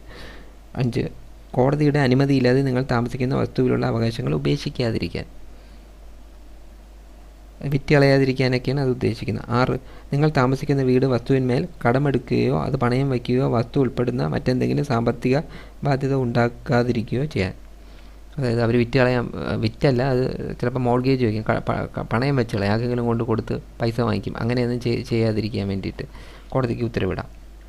3 സാധനങ്ങൾ ഈ പറയുന്ന പർപ്പിഡ് ഓർഡർ, റെസിഡൻസ് ഓർഡർ കൊണ്ട് കൊടുക്കാൻ സാധിക്കും. അത് മെയിൻ പർപ്പസ് എന്ന് പറയുന്നത് തന്നെ താമസിക്കുന്ന സ്ഥലത്തെ പ്രൊട്ടക്റ്റ് ചെയ്യുക, അവിടെ താമസിക്കുന്നതിന് സൗകര്യം ഒരുക്കി കൊടുക്കുക. ഇത്രയാണ് റെസിഡൻസ് ഓർഡറിൻ്റെ മെയിൻ പർപ്പസ് എന്ന് പറയുന്നത്. നമ്മൾ ഈ റെസിഡൻസ് ഓർഡർ പഠിക്കുന്നതിനോടൊപ്പം തന്നെ അതിൻ്റെ കൂടെ പഠിക്കേണ്ടതാണ് സെക്ഷൻ 17, കൂടെ മനസ്സിലാക്കേണ്ടതാണ് section 17. Right to reside in a shared household. Shared ഹൗസ് ഹോൾഡിൽ നമുക്ക് ജീവിക്കാനുള്ള അധികാരം ആർക്കാണ്? വൈഫിന്. ഹസ്ബൻഡിൻ്റെ വീട്ടിലായിരിക്കും, അല്ലെങ്കിൽ ഹസ്ബൻഡ് റെൻ്റ് എടുത്ത വീട്ടിലായിരിക്കും, അല്ലെങ്കിൽ മറ്റെവിടെയെങ്കിലും ആയിരിക്കും. അപ്പോൾ ഹസ്ബൻഡിൻ്റെ കൂടെ നമ്മൾ താമസിക്കുന്ന സ്ഥലത്ത് നമുക്ക് ആ വീട്ടിൽ നമുക്ക് അധികാരമുണ്ട്. ഇതിൽ പറഞ്ഞിട്ടുള്ളതെന്ന് വെച്ചാൽ, ഇതിൽ എന്തൊക്കെ പറഞ്ഞിരുന്നാലും എല്ലാ വുമണ്ണും, every woman in a domestic relationship shall have the right to reside in shared household whether or not she has any right, title or beneficial interest in the same. അവർക്ക് ആ ഒരു പ്രോപ്പർട്ടിയിൽ, ആ ഒരു വീട്ടിൽ റൈറ്റോ ടൈറ്റിലോ ബെനിഫിഷ്യൽ ഇൻട്രസ്റ്റ് ഉണ്ടെങ്കിലോ ഇല്ലെങ്കിലോ, അതായത് അവർക്ക് ആ വീട്ടിൽ യാതൊരുവിധ അധികാരവും, അതായത് നിയമപരമായ അധികാരവും ഇല്ല, ഹസ്ബൻഡിൻ്റെ പ്രോപ്പർട്ടി മാത്രമാണ് എങ്കിൽ, അല്ലെങ്കിൽ ഹസ്ബൻഡിൻ്റെ കൂടെ ജീവിക്കുന്ന സ്ഥലമാണെങ്കിൽ അവിടെ അവർക്ക് താമസിക്കാനുള്ള അധികാരമുണ്ട്. അവരെ പുറത്താക്കാനുള്ള യാതൊരു റൈറ്റും അവർക്കോ അവരെ വീട്ടുകാർക്കോ ഇല്ല. അത് അതിൻ്റെ സബ് ക്ലോസിൽ പറയുന്നത്, the aggrieved person shall not be evicted or excluded from the shared household or any part of it by the respondent save in accordance with the procedure establish by law. നിയമപ്രകാരം അല്ലാതെ അവരെ വീട്ടിൽ നിന്ന്, ആ shared ഹൗസ് ഹോൾഡിൽ നിന്ന് evict ചെയ്യാൻ, അതായത് പുറത്താക്കാനുള്ള യാതൊരു അധികാരവും അവർക്കോ അവരുടെ കുടുംബക്കാർക്കോ ആർക്കുമോ ഇല്ല. ഇതാണ് ഇതിനകത്ത് പറയുന്നത്, ഈ സെക്ഷൻ 17 പറയുന്നത്. ഇത് നമ്മൾ കൂട്ടി വായിക്കേണ്ടത് സെക്ഷൻ 19 ഈ റെസിഡൻസ് ഓർഡറിനോടൊപ്പമാണ്. അപ്പോൾ ആ റെസിഡൻസ് ഓർഡർ വരുന്ന ഈ 17 സെക്ഷൻ കംപ്ലൈ ചെയ്യാൻ വേണ്ടിയിട്ടാണ് അങ്ങനെ ഒരു റെസിഡൻസ് ഓർഡർ തന്നെ തരുന്നത്. അടുത്തതായിട്ട് നമ്മൾ നോക്കുന്നത് സെക്ഷൻ 20 മോണിറ്ററി റിലീഫും സെക്ഷൻ 22 കോമ്പൻസേഷൻ ഓർഡേഴ്സുമാണ്. അപ്പോൾ ഇതിൽ സെക്ഷൻ 21 കസ്റ്റഡി ഓർഡേഴ്സ് നമ്മൾ തൽക്കാലം ഇത് കഴിഞ്ഞിട്ടേ പറയുന്നുള്ളൂ, കാരണം ഇത് രണ്ടും ഏകദേശം ഒരുപോലെ വരുന്നത് കൊണ്ടാണ് പറയുന്നത്. നമുക്ക് ആദ്യം നോക്കേണ്ടത് മോണിറ്ററി റിലീഫ്സ് എന്ന് പറയും. അതിന് സാമ്പത്തിക പരിഹാരങ്ങൾ എന്നാണ് അറിയപ്പെടുന്നത്. ഈ എന്താണ് സാമ്പത്തിക പരിഹാരങ്ങൾ എന്നുള്ളതാണ് നമ്മൾ നോക്കുന്നത്. ഈ സാമ്പത്തിക പരിഹാരങ്ങളിൽ ഒരുപാട് കാര്യങ്ങൾ വരും. അതിൽ ഒന്നാമത്തേതാണ് ലോസ് ഓഫ് ഏണിങ്സ്. ഇത് ഫയൽ ചെയ്യുന്ന ആരാണ്? സെക്ഷൻ 12 പ്രകാരം തന്നെ അഗ്രീവ്ഡ് പാർട്ടിയാണ് ഫയൽ ചെയ്യുന്നത്, അല്ലെങ്കിൽ അവരുടെ കുട്ടികൾക്ക് വേണ്ടിയിട്ട് അവർക്ക് ഫയൽ ചെയ്യാം. അപ്പോൾ ഇതിൻ്റെ അകത്ത് നമ്മൾ മെയിനായിട്ട് നോക്കുന്നത് ലോസ് ഓഫ് ഏണിങ് നമുക്ക് ലഭിക്കാൻ വേണ്ടിയിട്ട് നമ്മൾ ആവശ്യപ്പെടുന്നത് ഒന്ന് ലോസ് ഓഫ് ഏണിങ്സ്, നമുക്ക് വരുമാനത്തിലുണ്ടായ നഷ്ടം, അതുപോലെ നമുക്ക് ഉണ്ടായ മെഡിക്കൽ എക്സ്പെൻസസ്, മെഡിക്കൽ ചിലവുകൾ നമുക്ക് ഈടാക്കിയെടുക്കാം ഭർത്താവിൻ്റെ കയ്യിൽ നിന്ന്. അതുപോലെ തന്നെ പീഡിപ്പിക്കപ്പെട്ട ആളുടെ നിയന്ത്രണത്തിൽ നിന്ന് എന്തെങ്കിലും സ്വത്ത് മാറ്റിയതോ നശിപ്പിച്ചതോ കേടുവരുത്തിയതോ മൂലം ഉണ്ടായ നഷ്ടവും. നമ്മളെ ഡൗറി, നമ്മളെന്ന് സ്വർണം എടുത്ത് 125 പവൻ സ്വർണം, ഇപ്പം നോക്കിയപ്പോൾ സ്വർണ്ണം ഇല്ല, അപ്പോൾ നമുക്ക് അത് ആവശ്യപ്പെടാം. നമ്മളെ പുരയിടം നശിപ്പിച്ച് നമ്മുടെ കയ്യിൽ നിന്ന് വാങ്ങിച്ച സ്വത്ത് പൈസ, നമ്മൾ ഒരു പോക്കറ്റ് മണിയായിട്ട് പൈസ കൊടുത്തിരുന്നു 50,000 രൂപ, അത് തീർത്തു. അപ്പോൾ അങ്ങനെ ഉണ്ടായ നഷ്ടങ്ങളൊക്കെ നമുക്ക് ഇതിൽ മൂലം വാങ്ങിച്ചെടുക്കാം. അതുപോലെ ഏറ്റവും ഇമ്പോർട്ടൻ്റ് ആയിട്ടുള്ളൊരു കാര്യമാണ് നമ്മൾ ക്രിമിനൽ പ്രൊസീജിയർ കോഡിനകത്ത് പറഞ്ഞിട്ടുള്ള മെയിൻ്റനൻസ്. അപ്പോൾ അങ്ങനെ ഒരു 125 പ്രകാരം നമ്മൾ ഫാമിലി കോടതിയിൽ മെയിൻ്റനൻസ് ഫയൽ ചെയ്യുമല്ലോ, ആ മെയിൻ്റനൻസ് ഉത്തരവിൽ ഒരു എമൗണ്ട് നമുക്ക് തരികയും ആ എമൗണ്ട് നമുക്ക് സഫിഷ്യൻ്റ് അല്ല, അതിൽ കൂടുതൽ വേണമെങ്കിൽ നമുക്കത് ആവശ്യപ്പെടാം. അല്ലെങ്കിൽ നമുക്ക് കുഞ്ഞിനും ഈ അഗ്രീവ്ഡ് പാർട്ടിക്കും, അതായത് ഭാര്യയ്ക്കുമുള്ള ചിലവ് നമുക്ക് ആവശ്യപ്പെടാം.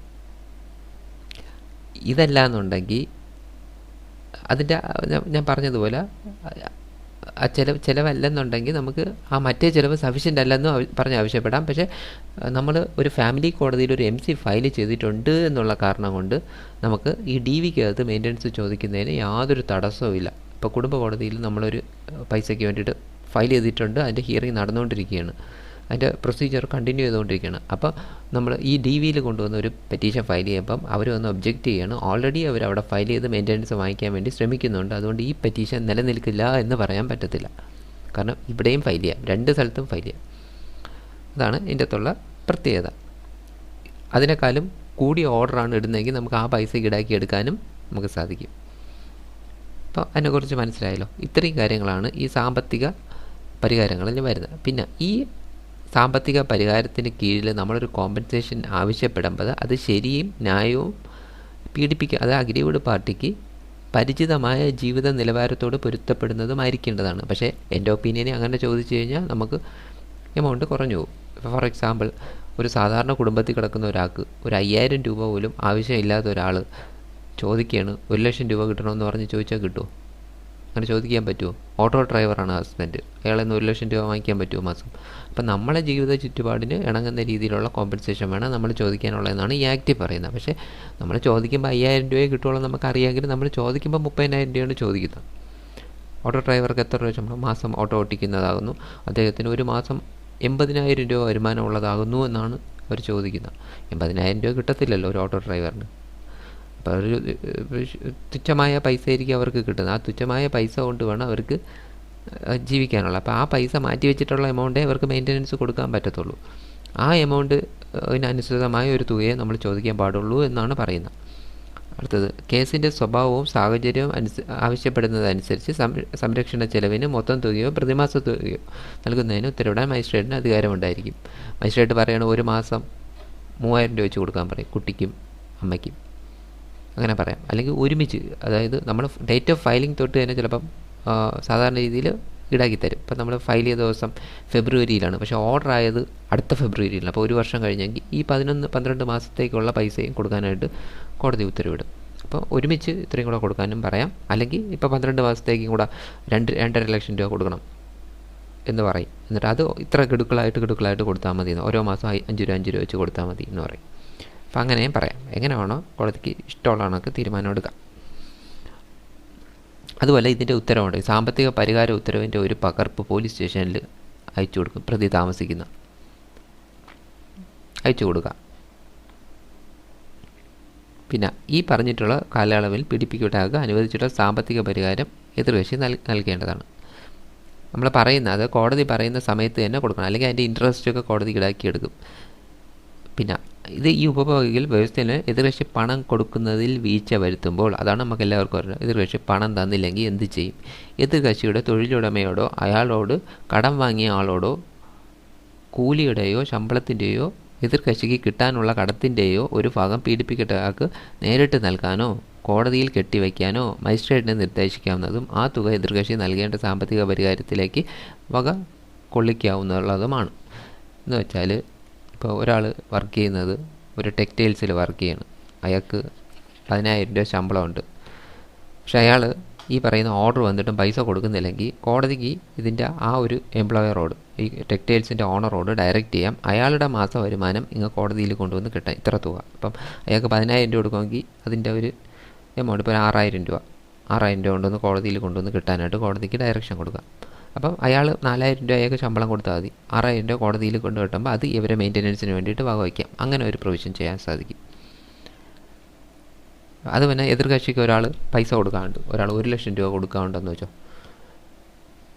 എതിർകക്ഷി എന്ന് പറഞ്ഞാൽ നിങ്ങളുടെ ഭർത്താവിന് ഒരാൾ 1,00,000 രൂപ കൊടുക്കാറുണ്ട്, അത് നമുക്കറിയാം. അപ്പം നമുക്ക് ഈ ഇത് പ്രകാരം അയാളെ കോടതിയിൽ വരുത്തിച്ചിട്ട് കോടതി പറയും ഡയറക്റ്റ് ചെയ്യിപ്പിക്കാം, ആ കൊടുക്കാനുള്ള 1,00,000 രൂപ അയാൾക്ക് കൊടുക്കേണ്ട, പകരം ഈ സ്ത്രീക്ക് ഇവർക്ക് കൊടുക്കാനായിട്ട് കോടതിക്ക് ഡയറക്ഷൻ കൊടുക്കാം. അതിൻ്റെ അല്ലെങ്കിൽ ഒരു എമൗണ്ട് ഓഫ് മണി, ഇത്ര എമൗണ്ട് ഓഫ് മണി, അല്ലെങ്കിൽ 80,000 രൂപ അല്ലെങ്കിൽ 60,000 രൂപ ഇത് ഇവർക്ക് കൊടുക്കാനായിട്ട് ഡയറക്ഷൻ കൊടുക്കാം.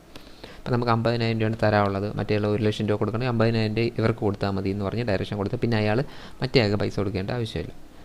ഇവിടെ കൊടുത്ത ആ പൈസ ഇവർക്ക് മെയിൻ്റനൻസിന് ഈടാക്കിയെടുക്കും.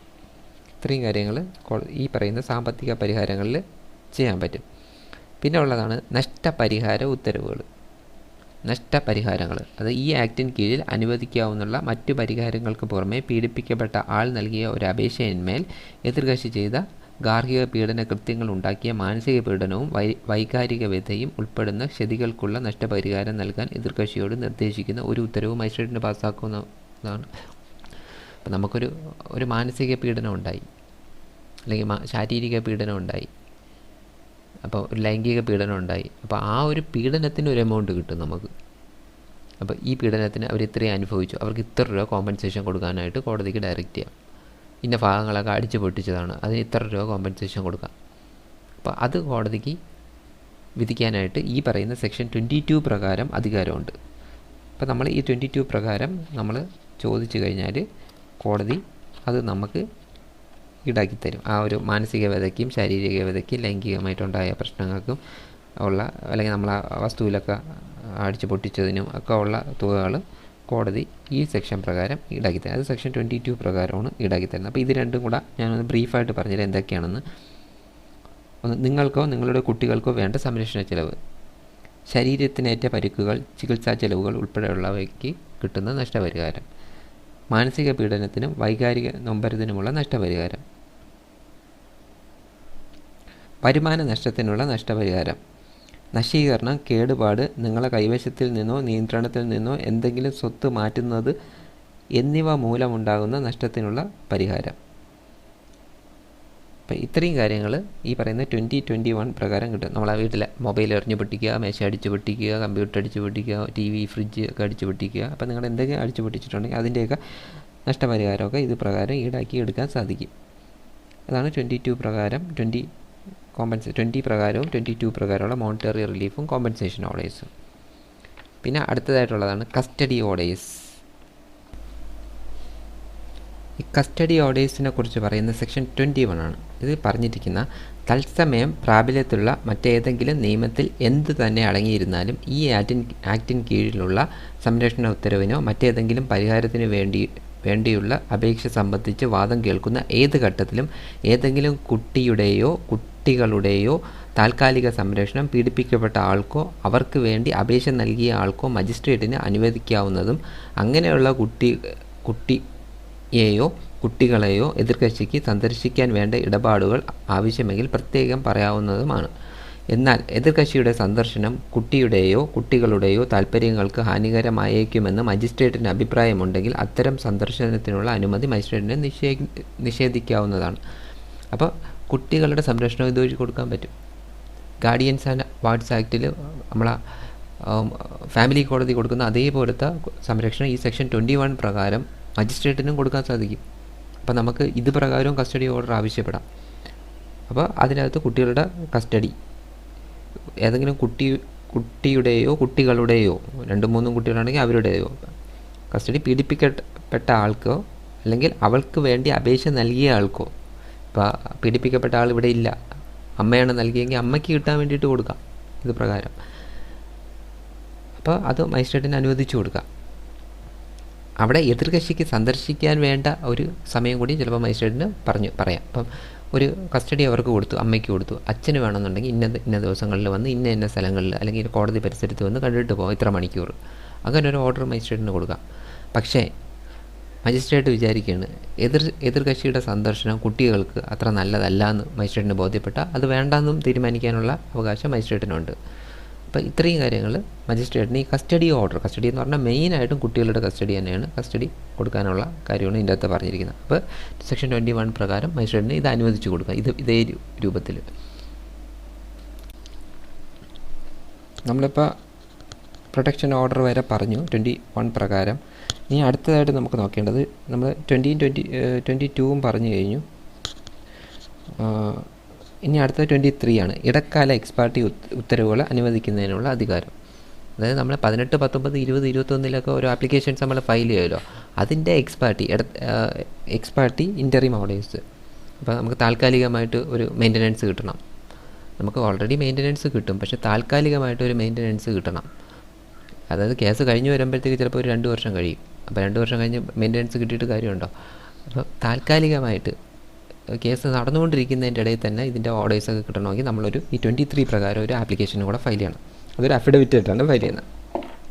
അത് ഇതിൻ്റെ മോഡൽ റൂൾസിൽ കൊടുത്തിട്ടുണ്ട്.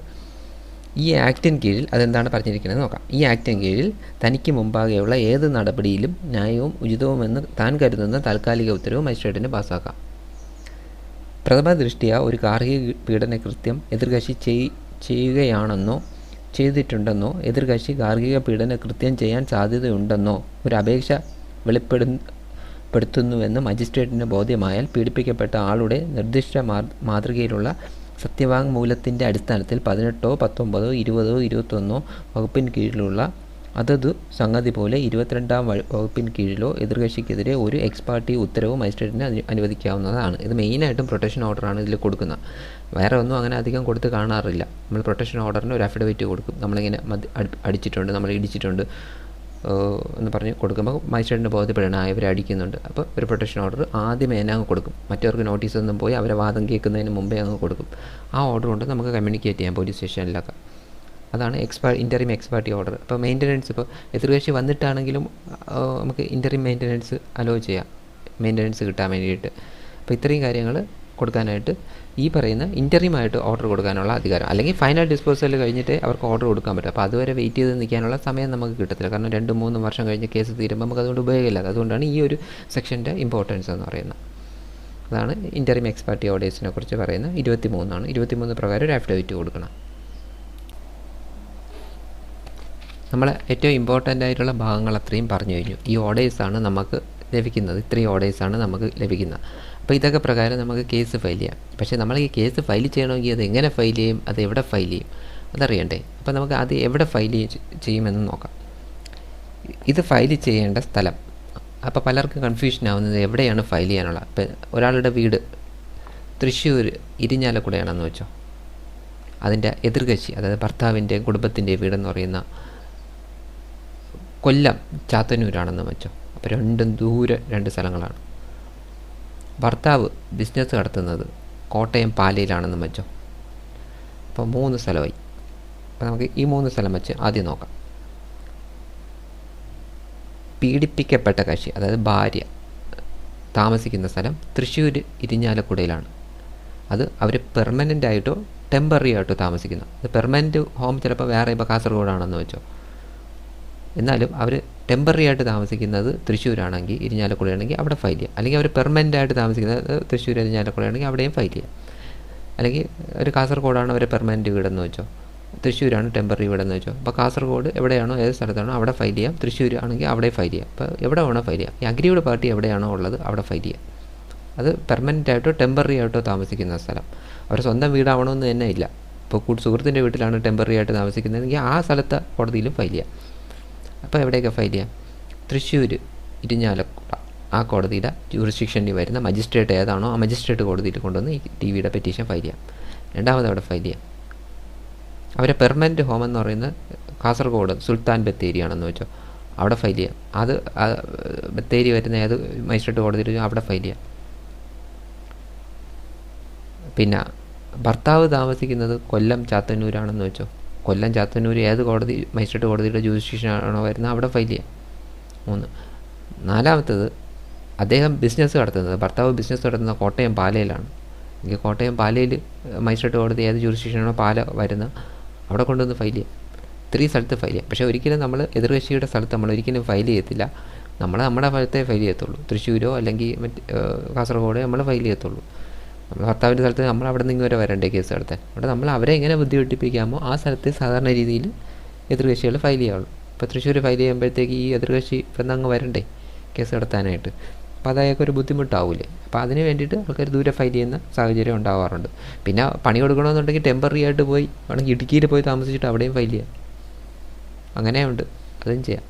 അപ്പോൾ പണി കൊടുക്കാൻ ഏറ്റവും നല്ലൊരു സാധനം ഇതിൻ്റെ ജൂറിസ്ഡിക്ഷനാണ്, ഹസ്ബൻഡിന് പണി കൊടുക്കാൻ. പലരും അങ്ങനെ ചെയ്യാറുമുണ്ട്. ഇതിൻ്റെ ഒരു ഓർഡർ പാസ്സാക്കി കഴിഞ്ഞാൽ ആ ഓർഡർ ഓൾ ഇന്ത്യ ആപ്ലിക്കബിൾ ആണ്. നമുക്കൊരു പ്രൊട്ടക്ഷൻ ഓർഡർ കിട്ടിയെന്ന് വെച്ചോ, നമ്മൾ ഉപദ്രവിക്കരുത് എന്നുള്ളത് എന്നിട്ട് നമ്മളിപ്പോൾ മുംബൈയിലാണ് ജോലി ചെയ്യുന്നതെന്ന് വെച്ചോ, നമ്മൾ ഇവിടെ നിന്ന് കോടതിയിൽ നിന്ന് ഇപ്പോൾ തൃശ്ശൂർ ഫയൽ ചെയ്ത് അവിടെ നിന്ന് ഓർഡർ വാങ്ങിച്ച് നമ്മൾ ബോംബെയിൽ പോയി ജോലി ചെയ്തുകൊണ്ടിരിക്കുമ്പോൾ ഇയാൾ ബോംബെയിൽ നമ്മളെ ഉപദ്രവിക്കുകയാണ്. അപ്പോൾ അയാൾ വിചാരിക്കണം കേരളമല്ലേ ഓർഡർ തന്ന, ഇത് ബോംബെയിലല്ലേ, അവിടെ ഇത് ബാധകമല്ലല്ലോ എന്നും പറഞ്ഞ് അവിടെ ചെന്ന് ഉപദ്രവിച്ചാൽ പണി കിട്ടും. കാരണം ഇതിൻ്റെ ഓർഡർ ഓൾ ഇന്ത്യയിലും ബാധകമാണ്. അപ്പോൾ നമുക്ക് ഈ ഓർഡറിൻ്റെ കോപ്പി കൊണ്ട് ബോംബെ പോലീസ് സ്റ്റേഷനിൽ കൊണ്ട് കൊടുത്താൽ അവർ ഈ ഓർഡർ വെച്ച് അയാളെ കസ്റ്റഡിയിലെടുക്കാൻ സാധിക്കും, അല്ലെങ്കിൽ അയാളെ താക്കീത് ചെയ്യാൻ സാധിക്കും. അപ്പോൾ ഇത്രയും കാര്യങ്ങൾ ഈ ഓർഡർ വെച്ച് ചെയ്യാൻ സാധിക്കും. ഇതാണ് ഇതിൻ്റെ ജൂറിസ്ഡിക്ഷൻ എന്നറിയപ്പെടുന്നത്. ഇത് പലർക്കും കൺഫ്യൂഷനുള്ളതാണ്. ഇത് സെക്ഷൻ 27 അകത്താണ് പറയുന്നത് എവിടെ ഫയൽ ചെയ്യണം എന്നുള്ളത്. പലർക്കും കൺഫ്യൂഷനുള്ളൊരു കാര്യമാണ്. അടുത്തത് ഇത് എങ്ങനെ ഫയൽ ചെയ്യുമെന്ന് നോക്കാം. ഇത് സെക്ഷൻ 12 പ്രകാരമാണ് മജിസ്ട്രേറ്റിന് നമ്മൾ അപേക്ഷ കൊടുക്കേണ്ടത്. അത് ആക്കൊക്കെ കൊടുക്കുക എന്ന് പറഞ്ഞാൽ പീഡിപ്പിക്കപ്പെട്ട ആക്ക്, അതായത് ഭാര്യയ്ക്ക് കൊടുക്കാം, അതുപോലെ അമ്മയ്ക്ക് കൊടുക്കാം, മക്കൾ പീഡിപ്പിച്ചാൽ അമ്മയ്ക്ക് കൊടുക്കാം, പിന്നെ അത് ആക്കൊക്കെ കൊടുക്കാം, പിന്നെ ഈ പറഞ്ഞ അഗ്രീവ്ഡ് പാർട്ടിക്ക് കൊടുക്കാം, പിന്നെ ഒരു പ്രൊട്ടക്ഷൻ ഓഫീസർക്ക് കൊടുക്കാം, പിന്നെ പീഡിപ്പിക്കപ്പെട്ട ആൾക്ക് പകരം വേറൊരാൾക്ക് കൊടുക്കാം. അപ്പം അമ്മയ്ക്ക് കൊടുക്കാം, അല്ലെങ്കിൽ മറ്റാർക്കെങ്കിലും അവരുടെ റിലേറ്റീവായിട്ടുള്ള ആർക്കെങ്കിലും ഈ പെണ്ണിന് വേണ്ടിയിട്ട്, ലേഡിക്ക് വേണ്ടിയിട്ട് ഓൺ ബിഹാഫ് കൊടുക്കാം.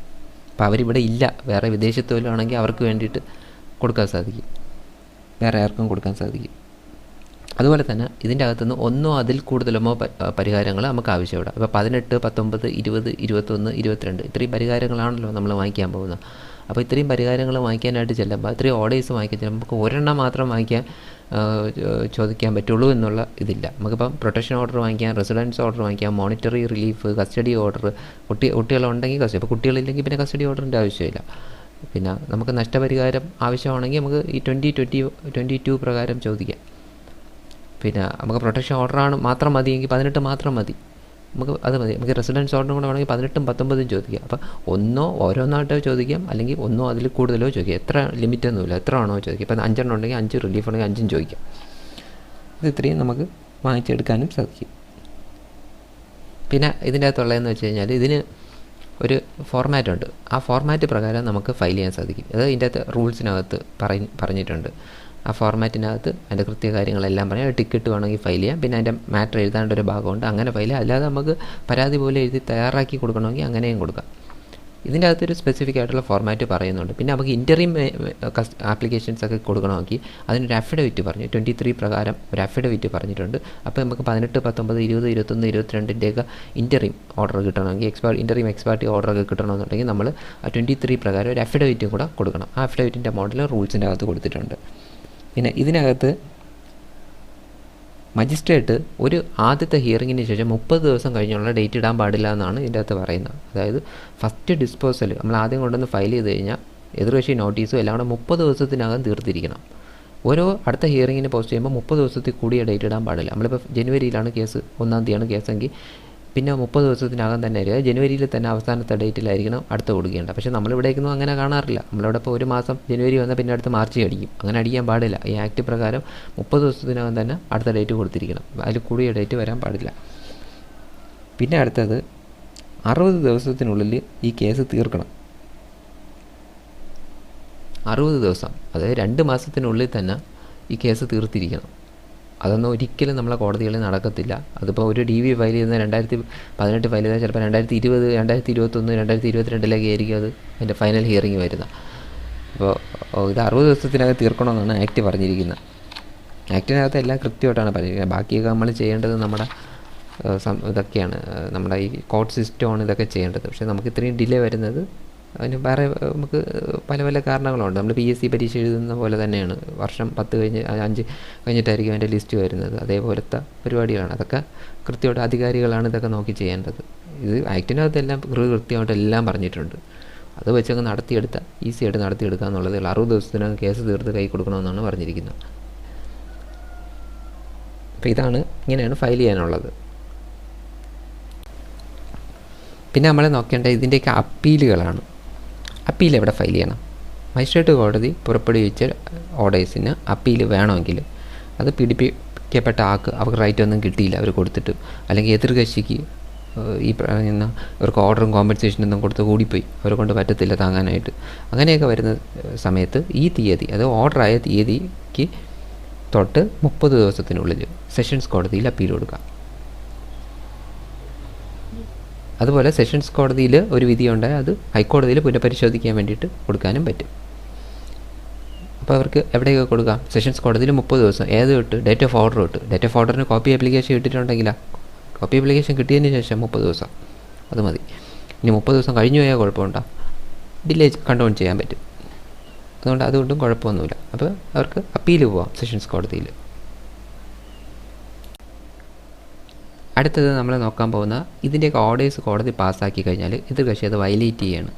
പ്രൊട്ടക്ഷൻ ഓർഡർ പാസ്സാക്കി, അടിക്കരുത്, അവിടെ പോകരുതെന്ന് പറഞ്ഞാൽ അവിടെ ചെന്ന് പോവുകയും അടുത്തിട്ട് അടിക്കുകയും ചെയ്തു എങ്കിൽ പിന്നെ ഉണ്ടാകുന്ന ആ ബ്രീച്ചിനുണ്ടാകുന്ന ശിക്ഷ അത് പറഞ്ഞിരിക്കുന്നത് സെക്ഷൻ 31 അത് പ്രകാരം കോടതിക്ക് അയാളെ ശിക്ഷിക്കാൻ സാധിക്കും. നമ്മൾ അതിൻ്റെ അഫിഡവിറ്റ് കൊടുക്കണം, അതിൻ്റെ എവിഡൻസ് എടുക്കണം, അതൊക്കെ കഴിഞ്ഞിട്ടേ പറ്റൂ. പോലീസിനും ഡയറക്റ്റ് എടുക്കാമെന്ന് പറഞ്ഞ് ഡിസിഷൻസ് ഉണ്ട് കേട്ടോ 31 പ്രകാരം.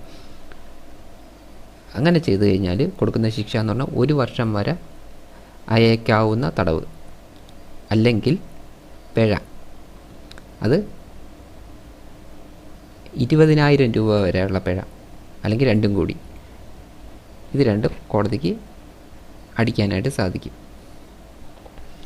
അപ്പോൾ ഇത് ലംഘിച്ചു കഴിഞ്ഞാൽ ഏത് മജിസ്ട്രേറ്റിൻ്റെ കീഴിലാണ് കൊടുക്കേണ്ടത്? ഇത് കഴിയുന്നിടത്തോളം നമ്മൾ ഈ ഓർഡർ പാസ്സാക്കിയ മജിസ്ട്രേറ്റിന് മുമ്പ് തന്നെ കൊടുക്കാൻ ശ്രമിക്കുക. അതിപ്പോൾ എവിടെ വെച്ച് ആണ്, ഇപ്പോൾ ഈ കോടതിയുടെ ജൂറിസ്ഡിക്ഷൻ അല്ല, പുറത്തൊരു കോടതിയുടെ ജൂറിസ്ഡിക്ഷൻ ആണെങ്കിൽ CRPC ഒക്കെ പ്രകാരം അവിടെയാണ് ഫയൽ ചെയ്യേണ്ടത്. പക്ഷേ അതങ്ങനെയല്ല. ഇത് കഴിയുന്നിടത്തോളം നമ്മളെ ഏത് കോടതിയിലാണോ ഉത്തരവ് വാങ്ങിച്ചാൽ ആ കോടതിയിൽ തന്നെ കൊടുക്കാൻ ശ്രമിക്കണം. ആ കോടതിയിലാണ് ഇതിൻ്റെ വയലേഷന് വേണ്ടിയിട്ടുള്ള കേസ് കഴിയുന്നിടത്തോളം ആ മജിസ്ട്രേറ്റ് തന്നെ അത് ട്രയൽ നടത്തണം.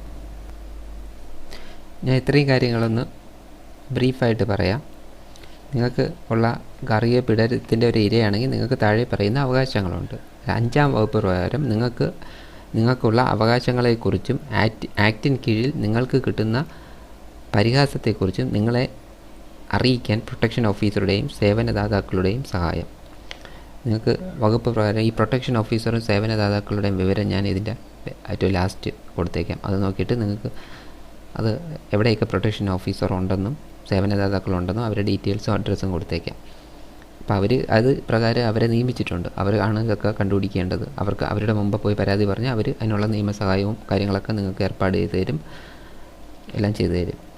അടുത്ത കഴിഞ്ഞാൽ 9ഉം 10ഉം വകുപ്പുകൾ പ്രകാരം നിങ്ങളുടെ പരാതി രജിസ്റ്റർ ചെയ്യാനും പരിഹരിക്കുന്നതിനും വേണ്ടി അപേക്ഷ ഫയൽ ചെയ്യാനും നിങ്ങളെ സഹായിക്കുന്നതിന് പ്രൊട്ടക്ഷൻ ഓഫീസറുടെയോ സേവനദാതാക്കളുടെയോ തൊട്ടടുത്ത പോലീസ് സ്റ്റേഷൻ്റെ ചുമതലയുള്ള ഉദ്യോഗസ്ഥൻ്റെയോ സഹായം. നിങ്ങളെ സഹായിക്കാനുള്ള ആൾക്കാരാണ് പ്രൊട്ടക്ഷൻ ഓഫീസർ, സേവനദാതാക്കൾ, പോലീസ്. അത് കഴിഞ്ഞാൽ 18-ാം വകുപ്പ് പ്രകാരം ഗാർഹിക പീഡന കൃത്യങ്ങളിൽ നിന്ന് നിങ്ങൾക്കോ നിങ്ങളുടെ കുട്ടികൾക്കോ സംരക്ഷണം കിട്ടുന്നതിന് നമ്മൾ പറഞ്ഞു കഴിഞ്ഞു. പ്രൊട്ടക്ഷൻ ഓർഡർ എന്നാണ് അതിനറിയപ്പെടുന്നത്. ഇടിക്കുക, മർദ്ദിക്കുക, തൊഴിക്കുക, അതൊക്കെ തടയുന്നതിലേക്ക് വേണ്ടിയിട്ടാണ് പ്രൊട്ടക്ഷൻ ഓർഡർ കൊടുക്കുന്നത്.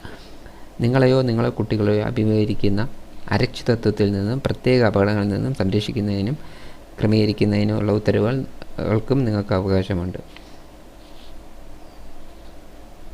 ഗാർഹിക പീഡനം അനുഭവിച്ച വീട്ടിൽ താമസിക്കാനും വീടും അവിടുത്തെ സുഖസൗകര്യങ്ങളും നിങ്ങൾക്കോ നിങ്ങളുടെ കുട്ടികൾക്കോ സമാധാനപൂർവ്വം അനുഭവിക്കുന്നതിൽ ഇടപെടുകയോ ശല്യമുണ്ടാക്കുകയോ ചെയ്യുന്നതിൽ നിന്നും അതേ വീട്ടിൽ താമസിക്കുന്ന മറ്റൊരാളിൽ വിലക്ക് ഏർപ്പെടുത്താനും അത് നമ്മൾ പറഞ്ഞു. റെസിഡൻസ് ഓർഡർ എന്ന് പറഞ്ഞ് സെക്ഷൻ 19 നമ്മൾ പറഞ്ഞു കഴിഞ്ഞു.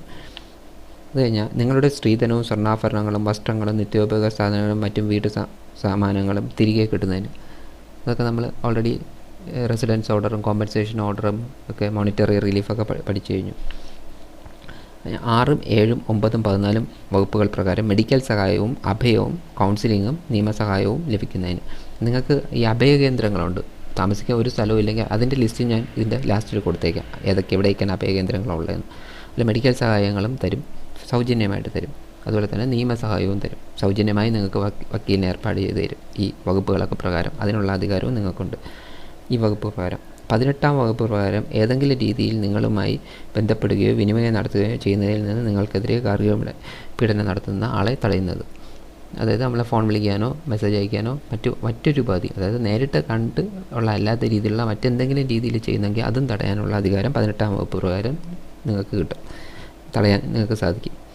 22-ാം വകുപ്പ് പ്രകാരം ഗാർഹിക പീഡനം മൂലം ശരീരത്തിനോ മനസ്സിനോ ഏറ്റവും മുറിവിനോ മറ്റെന്തെങ്കിലും സാമ്പത്തിക നഷ്ടത്തിനോ നഷ്ടപരിഹാരം കിട്ടുന്നതിന്, അത് നമുക്കൊരു മാനസികമായി ഉണ്ടാക്കിയ വിഷമങ്ങളുണ്ടല്ലോ, അതിനൊക്കെ നഷ്ടപരിഹാരം നമുക്ക് കോമ്പൻസേഷൻ ഈടാക്കിയെടുക്കാം. ഈ പറയുന്ന 22-ാം വകുപ്പ് പ്രകാരം നമ്മൾ അടിച്ചതിനുണ്ടായത് അല്ലെങ്കിൽ മനസ്സിന് വിഷമമുണ്ടായത്, നമ്മൾ റോഡിൽ കൂടെ നമ്മൾ ചീത്ത വിളിച്ചു, അപ്പോൾ അതിൽ നമുക്ക് മനസ്സിന് വിഷമമുണ്ടായി, അതിന് ഇത്ര രൂപ കോമ്പൻസേഷൻ നമുക്ക് ഈടാക്കിയെടുക്കാം, അതിനും നമുക്ക് കിട്ടും. പിന്നെ 12ഉം 18ഉം 19ഉം 20ഉം 21ഉം 22ഉം 23ഉം വകുപ്പുകൾ പ്രകാരം ആക്ടിന് കീഴിലുള്ള പരാതിയോ പരിഹാരത്തിനുള്ള അപേക്ഷകളോ നേരിട്ട് കോടതിയിൽ ഫയൽ ചെയ്യുന്നതിന് നിങ്ങൾക്ക് സാധിക്കും. അടുത്ത, നിങ്ങൾ ഫയൽ ചെയ്ത പരാതിയുടെയോ നിങ്ങൾ നടത്തിയ അപേക്ഷയുടെയോ നിങ്ങളുടെ കുട്ടിയോ വിധേയമായപ്പെട്ട ഏതെങ്കിലും മെഡിക്കൽ പരിശോധനയുടെയോ അല്ലെങ്കിൽ മറ്റെന്തെങ്കിലും പരിശോധനയുടെ റിപ്പോർട്ടുകളുടെയോ പകർപ്പുകൾ കിട്ടുന്നതിന് നിങ്ങൾ കോടതിയിലേക്ക് കൊടുത്ത പ്രൊട്ടക്ഷൻ ഓർഡറൊക്കെ നിങ്ങൾക്ക് സൗജന്യമായിട്ട് ഫ്രീ ആയിട്ട് തന്നെ കോടതി തരും. ഒരു പൈസയും നിങ്ങൾ കൊടുക്കേണ്ട ആവശ്യമില്ല. മറ്റെന്തെങ്കിലും ഓർഡറുകൾ നിങ്ങൾക്ക് ആവശ്യമുണ്ടെങ്കിൽ അതും വാങ്ങിച്ചെടുക്കാൻ പറ്റും. ഈ ഓർഡർ പ്രകാരം പാസ്സാക്കിയ അതിനൊന്നും ഒരു പൈസ പോലും കൊടുക്കണ്ട. ഗാർഹിക പീഡനത്തോട് ബന്ധപ്പെട്ട് എന്തെങ്കിലും അതോറിറ്റി രേഖപ്പെടുത്തുന്ന ഏതെങ്കിലും പ്രസ്താവനയുടെ പകർപ്പുകൾ കിട്ടുന്നതിന്, ഇപ്പോൾ പ്രൊട്ടക്ഷൻ ഓഫീസറോ അവിടെ ഈ സർവീസ് പ്രൊവൈഡറോ ഒക്കെ എന്തെങ്കിലുമൊക്കെ എഴുതിയെടുത്തിട്ടുണ്ടെങ്കിൽ അതിൻ്റെ പകർപ്പുകൾ നമുക്ക് ഈടാക്കിയെടുക്കാം, വാങ്ങിച്ചെടുക്കാം. അതെല്ലാം അധികാരം ഈ ആക്ട് പ്രകാരം നിങ്ങൾക്ക് ലഭിക്കും. എന്തെങ്കിലും അപകടത്തിൽ നിന്ന് നിങ്ങളെ സംരക്ഷിക്കുന്നതിന് പ്രൊട്ടക്ഷൻ ഓഫീസറുടെ പോലീസിൻ്റെ സഹായം. നിങ്ങൾക്ക് ഇപ്പോൾ എന്തെങ്കിലും അപകടം ഉണ്ടായി, ഈ പറയുന്ന റൂൾസൊക്കെ പ്രകാരം പോലീസിനാണ് ഇതൊക്കെ അയച്ചു കൊടുക്കുന്നത്. അപ്പോൾ അവരാണ് ഇതിൻ്റെ ആക്ഷനൊക്കെ എടുക്കുന്നത്. അതിനുള്ള അധികാരവും കോടതി തരും. നിങ്ങൾ അതിനൊന്നും ഒരു പൈസയും ചിലവാക്കേണ്ട ആവശ്യമില്ല. എല്ലാം കോടതി തന്നെ ശരിയാക്കി തരും. ഇത്രയാണ് ഇതിൻ്റെ അകത്തുള്ള ഈ ആക്ട് പ്രകാരം നിങ്ങൾക്ക് കിട്ടുന്ന ബെനിഫിറ്റ്സ്. ഈ ആക്ട് നിങ്ങൾക്കുള്ള എല്ലാം തരുന്നുണ്ട്. ഇനി നമ്മൾ നോക്കുന്നതിൻ്റെ കുറച്ച് ഡെഫിനിഷൻസാണ്. കുറച്ച് ഏറ്റവും ഇമ്പോർട്ടൻ്റ് ആയിട്ടുള്ള കുറച്ച് കാര്യങ്ങൾ മാത്രം. ഇതിനകത്ത് പീഡിപ്പിക്കപ്പെട്ട ആൾ, അതായത് അഗ്രീവ്ഡ് പേഴ്സൺ എന്ന് പറയുന്നത്, അതായത് ഭാര്യയോ അമ്മയോ ആരോ വരാം. അത് ആരാണെന്ന് നമുക്ക് നോക്കാം. ഈ അഗ്രീവ്ഡ് പേഴ്സൺ എന്ന് പറഞ്ഞാൽ എതിർകക്ഷിയുമായി ഗാർഹിക ബന്ധമുള്ളതോ ഉണ്ടായിരുന്നതോ ആയതും എതിർകക്ഷി ഏതെങ്കിലും ഗാർഹിക പീഡന കൃത്യത്തിന് തന്നെ വിധേയയാക്കി എന്ന് ആരോപിക്കുന്നതുമായ ഏതെങ്കിലും സ്ത്രീ എന്നർത്ഥമാകുന്നു. അപ്പോൾ അതിൻ്റെ അർത്ഥം എന്താണ്? ഒരു സ്ത്രീക്ക് മാത്രമേ ഇതിൽ കേസ് ഫയൽ ചെയ്യാൻ പറ്റത്തുള്ളൂ. അപ്പോൾ എതിർകക്ഷിയുമായി ഗാർഹിക ബന്ധമുള്ള ഒരു സ്ത്രീക്ക് കേസ് ഫയൽ ചെയ്യാൻ പറ്റും. ഇപ്പം മോനെതിരെ അമ്മയ്ക്ക് ഫയൽ ചെയ്യാം, ഭർത്താവിനെതിരെ ഭാര്യയ്ക്ക് ഫയൽ ചെയ്യാം. ഇപ്പോൾ ഭാര്യ ഭർത്തൃ റിലേഷൻ ഇല്ലെങ്കിൽ പോലും ഒരു സ്ത്രീ ആണെങ്കിൽ അവർക്ക് ഫയൽ ചെയ്യാം. അവർ തമ്മിൽ ഗാർഹിക പങ്ക് പറ്റി ഒരുമിച്ച് ജീവിക്കുകയാണെന്നുണ്ടെങ്കിൽ അപ്പോൾ അങ്ങനെ ഫയൽ ചെയ്യാൻ പറ്റും. അതാണ് പീഡിപ്പിക്കപ്പെട്ട ആൾ എന്ന അർത്ഥമുള്ളത്. അടുത്തതായിട്ട് നമ്മൾ നോക്കേണ്ടത് എതിർകക്ഷി ആരാണ് എന്നുള്ളതാണ്. അതായത് എതിർകക്ഷി എന്ന് പറഞ്ഞാൽ ഈ ഡെഫിനിഷന് പറഞ്ഞിട്ടുണ്ട്, പീഡിപ്പിക്കപ്പെട്ട ആളുമായി ഗാർഹിക ബന്ധമുള്ളതോ ഉണ്ടായിരുന്നതോ ആയതും ഈ ആക്ടിന് കീഴിൽ പീഡിപ്പിക്കപ്പെട്ട ആൾ എന്തെങ്കിലും പരിഹാരം തേടിയിട്ടുള്ളതുമായ പ്രായപൂർത്തിയായ ഏതൊരു പുരുഷനും എന്നർത്ഥമാകുന്നു. എന്നാൽ പീഡിപ്പിക്കപ്പെട്ട ഭാര്യയ്ക്കോ വിവാഹ സ്വഭാവമുള്ള ബന്ധത്തിൽ ജീവിക്കുന്ന സ്ത്രീക്കോ ഭർത്താവിൻ്റെ അഥവാ പങ്കാളിയായ പുരുഷൻ്റെ ബന്ധുവിനെതിരെയും പരാതി കൊടുക്കാവുന്നതാണ്. അപ്പം ഇവിടെ എന്ന് പറയുന്നത് പ്രായപൂർത്തിയായ ഏതൊരു പുരുഷനും ആവുന്നു. അപ്പോൾ പ്രായപൂർത്തിയാവാത്ത ഒരാൾ വരില്ല, പുരുഷൻ വരില്ല ഇതിൻ്റെ അകത്ത്. അപ്പോൾ പ്രായപൂർത്തി 18 വയസ്സ് കഴിഞ്ഞ ഏതൊരു പുരുഷനും ഇതിൻ്റെ അകത്ത് ഗാർഹിക പീഡനത്തിന് എതിർകക്ഷിയാവാൻ സാധിക്കും. ഇനി വിവാഹ സ്വഭാവമുള്ളതോ അല്ലെങ്കിൽ വിവാഹം കഴിച്ചിട്ട് ജീവിക്കുന്നതോ ആയിട്ടുള്ള ഒരു ബന്ധമാണെങ്കിൽ, ഭാര്യ ഭർത്തൃ റിലേഷൻഷിപ്പാണ് എങ്കിൽ അവിടെ ആ ബന്ധത്തിൽ ജീവിക്കുന്ന സ്ത്രീക്ക് ഭർത്താവിൻ്റെ അഥവാ പങ്കാളിയായ പുരുഷൻ്റെ ബന്ധുവിനെതിരെയും പരാതി കൊടുക്കുക എന്നുള്ളതാണ്. പുരുഷൻ്റെ ബന്ധുവായിട്ടുള്ള ആൾക്കെതിരെയും കേസ് കൊടുക്കാം. അവിടെ സ്ത്രീക്കെതിരെയോ പുരുഷനെതിരെയോ കൊടുക്കാൻ സാധിക്കും. പക്ഷേ സ്ത്രീക്ക് മാത്രം എഗെയിൻസ്റ്റ് ആയിട്ട് കൊടുക്കാൻ സാധിക്കത്തില്ല. ഒരു പുരുഷൻ്റെ കൂടെ ഒരു സ്ത്രീക്കെതിരെയായിട്ട് കൊടുക്കാൻ സാധിക്കും. ഇതിൻ്റെ അകത്ത് ഒരു സ്ത്രീയെ എതിർകക്ഷിയാക്കാൻ പറ്റുമോ എന്നുള്ളതാണ്. സ്ത്രീ ഒരു കൂട്ടെതിർകക്ഷിയെ ആക്കാൻ പറ്റത്തുള്ളൂ. സ്ത്രീക്ക് മാത്രം എഗെയിൻസ്റ്റ് ആയിട്ട് കേസ് കൊടുക്കാൻ പറ്റത്തില്ല. എല്ലാ എതിർകക്ഷികളും സ്ത്രീകളാണെങ്കിൽ അവർക്കെതിരെ പരാതി നിലനിൽക്കുകയില്ല ഈ ആക്ട് പ്രകാരം.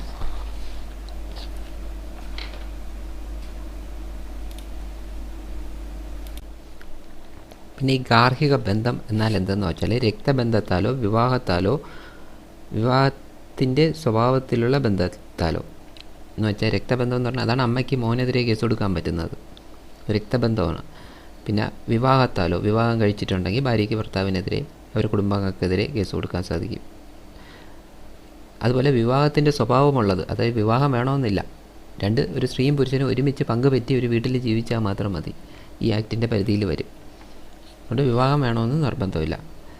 പിന്നെ ദത്തെടുത്തിട്ടുണ്ടെങ്കിൽ ഒരു പെൺകൊച്ചിനെ ദത്തെടുത്തിട്ടുണ്ടെന്ന് വെച്ചോ, ആ കൊച്ചിനെ ഉപദ്രവിച്ച് കഴിഞ്ഞാൽ ആ കൊച്ചിന് ഒരു പുരുഷനോ അല്ലെങ്കിൽ ഉപദ്രവിച്ചാൽ ചെയ്യാം. അല്ലെങ്കിൽ അങ്ങനെ ആ നമ്മൾ ഈ രക്തബന്ധം തന്നെ വേണമെന്നില്ല, ദത്തെടുക്കലായിരുന്നാലും മതി. കൂട്ടുകുടുംബമായി ഒരുമിച്ച് ജീവിക്കുന്ന കുടുംബാംഗങ്ങൾ എന്ന നിലയ്ക്കോ ബന്ധപ്പെട്ടിരിക്കുമ്പോൾ വീട് പങ്കുപറ്റിക്കൊണ്ട് ഒരുമിച്ച് താമസിക്കുകയോ ഏതെങ്കിലും സമയത്ത് താമസിച്ചിട്ടുള്ളതോ ആയ 2 വ്യക്തികൾ തമ്മിലുള്ള ബന്ധം എന്നർത്ഥമാകുന്നു. അപ്പോൾ ഇങ്ങനെയൊക്കെ വന്നു കഴിഞ്ഞാൽ ഇവർക്ക് കേസ് കൊടുക്കാൻ സാധിക്കും. ഇതാണ് ഗാർഹിക ബന്ധം എന്നറിയപ്പെടുന്നത്. അപ്പോൾ ഇത്രയും പേർക്കും കൊടുക്കാം. അടുത്തത് മെയിനായിട്ട് നോക്കുന്ന ഈ ഷെയർഡ് ഹൗസ്, പങ്കുപറ്റുന്ന വീട് എന്താണ്, അത് എല്ലാവർക്കും അറിയേണ്ട ഒരു കാര്യമാണ്.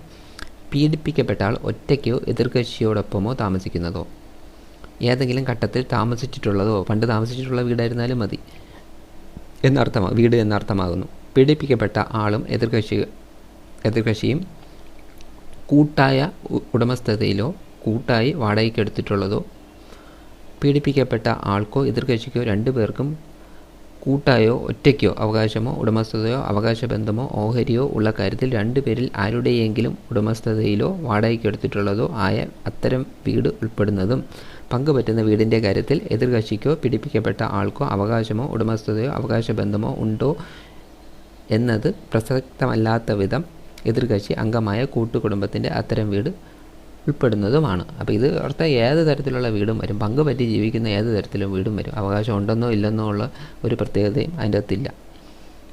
അപ്പോൾ ഇതിൻ്റെ അകത്ത് വരുന്ന ഭർത്താവിൻ്റെയും അമ്മയുടെയും കൂട്ടുടമസ്ഥതയിലുള്ള വീട്ടിൽ ഭാര്യയ്ക്ക് പാർപ്പിട ഉത്തരവിന് അവകാശമുണ്ടോ?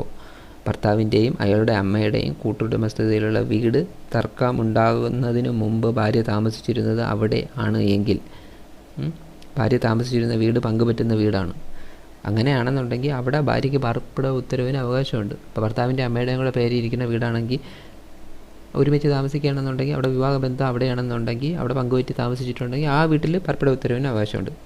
കൂട്ടുകുടുംബത്തിലെ അംഗമെന്ന നിലയ്ക്ക് അവകാശമുള്ള വീട് പങ്കുപറ്റുന്ന വീടാണ്. കൂട്ടുകുടുംബത്തിൽ ഭർത്താവിന് എന്തെങ്കിലും പ്രത്യേക അവകാശമോ ഉടമസ്ഥതയോ അവകാശബന്ധമോ ഇല്ലെങ്കിൽ പോലും ഭർത്താവിനൊരു അവകാശമില്ല കൂട്ടുകുടുംബത്തിൽ. ആ കൂട്ടുകുടുംബത്തിലെ അംഗമെന്ന നിലയ്ക്ക് അയാൾക്ക് അവകാശമുള്ള ഒരു വീട് പങ്കുപറ്റുന്ന വീടിൻ്റെ അർത്ഥപരിധിയിൽ വരുന്നതാണ്.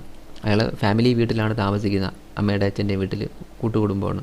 അപ്പോൾ അവിടെ താമസിക്കുന്ന വീട്ടിൽ അയാൾക്ക് അധികാരം ഉണ്ടോ ഇല്ലയോ എന്നുള്ളത് ക്വസ്റ്റ്യൻ അല്ല. അവർ പങ്കുപറ്റി ഭാര്യ ഭർത്താവ് പോയിട്ട് ആ വീട്ടിൽ ജീവിച്ചിട്ടുണ്ടെങ്കിൽ ഭാര്യയ്ക്ക് ആ വീട്ടിൽ പാർപ്പിട ഉത്തരവ് വാങ്ങിക്കാനുള്ള അധികാരമുണ്ട്. അപ്പോൾ ഭർത്താവിനൊത്ത് കുറച്ചു കാലം താമസിച്ച ഭർത്തൃപിതാവിൻ്റെ വീട് പങ്കുപറ്റുന്ന വീടാണ്. ഭർത്താവിൻ്റെ അച്ഛൻ്റെ വീട്ടിൽ കുറച്ച് ദിവസം താമസിച്ചിട്ടുണ്ട്. ഭർത്തൃപിതാവിൻ്റെ ഉടമസ്ഥതയിലുള്ള ഒരു വീട്ടിൽ കുറച്ച് കാലത്തേക്ക് ഭർത്താവും ഒന്നിച്ച് ഭാര്യ താമസിച്ചു, അത് പങ്കുപറ്റുന്ന വീടാണ്. പാർപ്പിട ഉത്തരവിന് ഭാര്യയ്ക്ക് അർഹതയുണ്ട്. അതൊരു ഷെയർഡ് ഹൗസ് ഹോൾഡാണ്. കുറച്ച് ദിവസമേ താമസിച്ചിട്ടുള്ളൂ, എന്നാൽ പോലും അവിടെ അപ്പോൾ അറിയാമല്ലോ എന്താണെന്ന്. ഇപ്പോൾ ഇതിൻ്റെ അകത്തുനിന്ന് എന്താണ് ഈ ഷെയർഡ് ഹൗസ് എന്ന് നിങ്ങൾക്ക് മനസ്സിലായി കാണും. അത് ഭർത്താവിന് ആ വീട്ടിൽ അവകാശം വേണമെന്ന് ഒരു നിർബന്ധവും ഇല്ല. പലരും ചോദിക്കാറുണ്ട്, അമ്മയുടെ വീടാണ് അപ്പോൾ അവിടെ നമുക്ക് ചോദിക്കാൻ പറ്റുമോ ഈ ഉത്തരവ്? പറ്റും. ഇതൊക്കെ ഷെയർഡ് ഹൗസ് ഹോൾഡിൻ്റെ ഡെഫിനിഷൻ്റെ അകത്ത് വരും. അടുത്തത് ഗാർഹിക പീഡനത്തിനെ കുറിച്ചാണ്. ആ ഗാർഹിക പീഡനത്തിനെ കുറിച്ച് ഞാൻ ആദ്യമേ നന്നായിട്ട് പറഞ്ഞിട്ടുണ്ട്, മൊത്തമായിട്ട്. അപ്പോൾ നിങ്ങൾക്കത് മനസ്സിലായില്ല എന്നുണ്ടെങ്കിൽ അതിൻ്റെ ഞാൻ ബ്രീഫ് പറഞ്ഞുതരാം. ഗാർഹിക പീഡനത്തിൻ്റെ ഡെഫിനിഷനിൽ എന്തൊക്കെ വരുമെന്ന്. 1, എതിർകക്ഷി ചെയ്ത ശാരീരിക പീഡനം. 2, ദുരുപയോഗം ചെയ്യുന്നതോ അപമാനിക്കുന്നതോ തരം താഴ്ത്തി കെട്ടുന്ന നിങ്ങളുടെ അന്തസ്സിന് മറ്റേതെങ്കിലും വിധത്തിൽ ഭംഗം വരുത്തുന്നതോ ആയ ഏതെങ്കിലും ലൈംഗിക കൃത്യം. പിന്നെ ശ്വാസം മുട്ടിച്ച് കൊല്ലാനുള്ള ശ്രമങ്ങൾ, കുട്ടികളെ പ്രഹരിക്കുന്നത്, ആത്മഹത്യ ചെയ്യുമെന്ന എതിർകക്ഷിയുടെ ഭീഷണികൾ, ആത്മഹത്യ ചെയ്യാനുള്ള എതിർകക്ഷിയുടെ ശ്രമങ്ങൾ, പരിഹാസങ്ങൾ, അവഹേളനങ്ങൾ, നിന്ദിച്ച് പറച്ചിൽ, ആൺകുട്ടികളില്ലാത്തതിൻ്റെ പേരിലുള്ള പരിഹാസം, പതിവ്രതയല്ലെന്നുള്ള വ്യാജ ആരോപണങ്ങൾ, ഇതൊക്കെ അതിൽ വരും. 8ാമത്തത് പീഡിപ്പിക്കപ്പെട്ട ആളെ, അവരുടെ കുട്ടികളെ, ബന്ധുക്കളെ ദ്രോഹിക്കുമെന്ന് വാക്കാലുള്ള ഭീഷണികൾ നടത്തുന്നത്. അടുത്തത് സ്കൂളിലും കോളേജിലും മറ്റേതെങ്കിലും വിദ്യാഭ്യാസ സ്ഥാപനങ്ങളിൽ ഹാജരാകാതിരിക്കാൻ നിർബന്ധിക്കുന്നത്. പിന്നെ കുട്ടികളെ തട്ടിക്കൊണ്ടുപോകുന്ന ഭീഷണിപ്പെടുത്തുന്നത്. പീഡിപ്പിക്കപ്പെട്ട ആൾക്ക്, കുട്ടികൾക്ക്, ബന്ധുക്കൾക്ക് യഥാർത്ഥത്തിൽ ഉപദ്രവമുണ്ടാക്കുന്നത്. പദാർത്ഥത്തിൻ്റെ ദുരുപയോഗം, അതായത് മദ്യ ഉപയോഗം, സിഗരറ്റ് വലി, മയക്കുമരുന്ന്, മദ്യം, ഇതിൻ്റെയൊക്കെ ദുരുപയോഗങ്ങൾ. ക്രിമിനൽ പെരുമാറ്റത്തിൻ്റെ ചരിത്രം, ക്രിമിനൽ സ്വഭാവമുള്ള ആളാണെന്നുണ്ടെങ്കിൽ അയാളുടെ ചരിത്രം. സംരക്ഷണ ചെലവിനും ഭക്ഷണത്തിനും വസ്ത്രങ്ങൾക്കും മരുന്നുകൾക്കും പണം നൽകാതിരിക്കൽ. തൊഴിൽ ചെയ്യുന്നതിൽ നിന്നും തടയുന്നത്, അതിൽ ശല്യം ചെയ്യുന്നത്, തൊഴിൽ ചെയ്യാൻ അനുവദിക്കാതിരിക്കുന്നത്. നിർബന്ധപൂർവ്വം വീട്ടിൽ നിന്നും പുറത്താക്കിയതോ വീടിൻ്റെ ഏതെങ്കിലും ഭാഗത്ത് പ്രവേശിക്കുന്നതോ അവിടെ ഉപയോഗിക്കുന്നതിൽ നിന്നും നിങ്ങളെ തടയുന്നതോ. അതുപോലെ വീട് വിട്ടു പോകുന്നതിൽ നിന്ന് നിങ്ങളെ തടയുന്നതോ. വീട്ടിൽ സാധാരണ ഉപയോഗിക്കുന്ന സാധന സാമഗ്രികളിൽ, വസ്ത്രങ്ങളിൽ ഉപയോഗിക്കാൻ അനുവദിക്കാതിരിക്കുക. താമസ സ്ഥലം വാടകയ്ക്ക് എടുത്തിട്ടുള്ളതാണെങ്കിൽ വാടക കൊടുക്കാതിരിക്കുന്നത്. അറിയാതെയോ സമ്മതമില്ലാതെയോ സ്ത്രീധനമോ മറ്റേതെങ്കിലും വിലപിടിപ്പുള്ള വസ്തുക്കളോ വിറ്റതോ പണയം വെച്ചതോ. സ്ത്രീധനം അപഹരിച്ചത്. അടുത്തത് സിവിൽ ക്രിമിനൽ കോടതികളുടെ ഉത്തരവിൻ്റെ ലംഘനങ്ങൾ. അപ്പം ഇതിത്രയും ഗാർഹിക പീഡനത്തിൽ വരും. ഞാൻ ഈ ആക്ടിനെ കുറിച്ച് ഏകദേശം എല്ലാ കാര്യങ്ങളും പറഞ്ഞു കഴിഞ്ഞു. ഇനിയും ഒരുപാട് കാര്യങ്ങളുണ്ട്. മീഡിയേഷനെക്കുറിച്ച്, കൗൺസിലിങ്ങിനെക്കുറിച്ച് അതൊക്കെയുണ്ട്. അതൊക്കെ ഇനി വേറെ ടോപ്പിക്കിലിടാം. കാരണം ഇത് തന്നെ ഇപ്പോൾ ഒരുപാട് വലിയ വീഡിയോ ആയി. ഇത് തന്നെ കേൾക്കുമ്പം നിങ്ങൾക്കൊരു വലിയൊരു കൺഫ്യൂഷനായി മാറും. പിന്നെ ഇത്രയും വലിയ വീഡിയോ ഇടാതെ എഡിറ്റ് ചെയ്താണ് ഇട്ടുകൊണ്ടിരിക്കുന്നത്. പക്ഷേ ഇത്തവണ വലിയൊരു വീഡിയോ ഇട്ടുന്നത് ഇത് അത്രയും ഇമ്പോർട്ടൻ്റ് ആയിട്ടുള്ളൊരു ടോപ്പിക്കാണ്. ഇത് പലർക്കും ഇതിനെക്കുറിച്ച് വ്യക്തതയില്ല, സംശയങ്ങൾ മാത്രമേ ഉള്ളൂ. ഇത് എവിടെ ഫയൽ ചെയ്യണമെന്ന് പോലും പലർക്കും അറിയാം. ഇത് എന്താണെന്ന് തന്നെ പലർക്കും അറിയത്തില്ല. അപ്പോൾ അവർക്കിത് പറഞ്ഞ് മനസ്സിലാക്കി കൊടുക്കുന്നതിലേക്ക് വേണ്ടിയിട്ട് മാത്രമാണ് ഇത്രയും വലിയ വീഡിയോ ഇട്ടത്. കാരണം എൻ്റെ അടുത്ത് ഒരുപാട് പേര് ഇതിനെക്കുറിച്ചാണ് ചോദിക്കുന്നത്. ഏറ്റവും കൂടുതലും കേസസ് ഫയൽ ചെയ്യുന്നത് ഈ കുടുംബ ബന്ധങ്ങൾ സംബന്ധിച്ചുള്ള കേസുകൾ, തർക്കങ്ങളിലാണ്. അതിൽ ഏറ്റവും ഇമ്പോർട്ടൻ്റ് ആയിട്ടുള്ള ഒരു കാര്യമാണ്. ബാക്കി വീഡിയോസ് ഞാൻ ഇട്ടിട്ടുണ്ട്. ഒരുപാട് വീഡിയോസ് കുടുംബ ബന്ധങ്ങൾ സംബന്ധിച്ചിടത്തോളം പ്രശ്നങ്ങളിലുള്ള ഒരുപാട് വീഡിയോസ് ഇതിൻ്റെ താഴെ ഇട്ടിട്ടുണ്ട്. അതൊക്കെ വേണമെന്നുള്ളവർ അതൊക്കെ ഡൗൺലോഡ് ചെയ്ത് മീൻസ് നോക്കി കാണുക. അതിൽ ഏകദേശം നിങ്ങൾക്ക് ആവശ്യമുള്ള വീഡിയോസ് അത്രയും സെലക്ട് ചെയ്ത് കാണുക. അതെല്ലാം ഇതിൽ കൊടുത്തിട്ടുണ്ട്. ഇനി ഇതുമായിട്ട് ബന്ധപ്പെട്ട് അല്ലെങ്കിൽ മറ്റെന്തെങ്കിലും നിയമപരമായിട്ടുള്ള കാര്യങ്ങളുണ്ടെങ്കിൽ അതിൻ്റെ വീഡിയോസ് ഞാൻ ഇടുന്നതായിരിക്കും. അപ്പോൾ ഇതൊക്കെ നിങ്ങൾക്ക് മനസ്സിലാക്കാൻ വേണ്ടിയിട്ട് നിങ്ങൾക്ക് ഇതിൻ്റെയൊക്കെ ഇതുപോലുള്ള അറിവുകളൊക്കെ കിട്ടാൻ വളരെ പ്രയാസമാണ്. നിങ്ങൾ എവിടെയെങ്കിലും പോയാൽ പോലും ആരും ഇത് കൃത്യമായിട്ടും വ്യക്തമായിട്ടും ഒരു കാര്യവും നിങ്ങൾക്ക് പറഞ്ഞു തരത്തില്ല. അപ്പോൾ അത് പറഞ്ഞ് മനസ്സിലാക്കി തരാൻ വേണ്ടി മാത്രമാണ് ഈ വീഡിയോസ് ഇടുന്നത്. പിന്നെ എന്തെങ്കിലും പുതിയ ടോപ്പിക്ക് വരുമ്പോൾ കാണാം. ബൈ.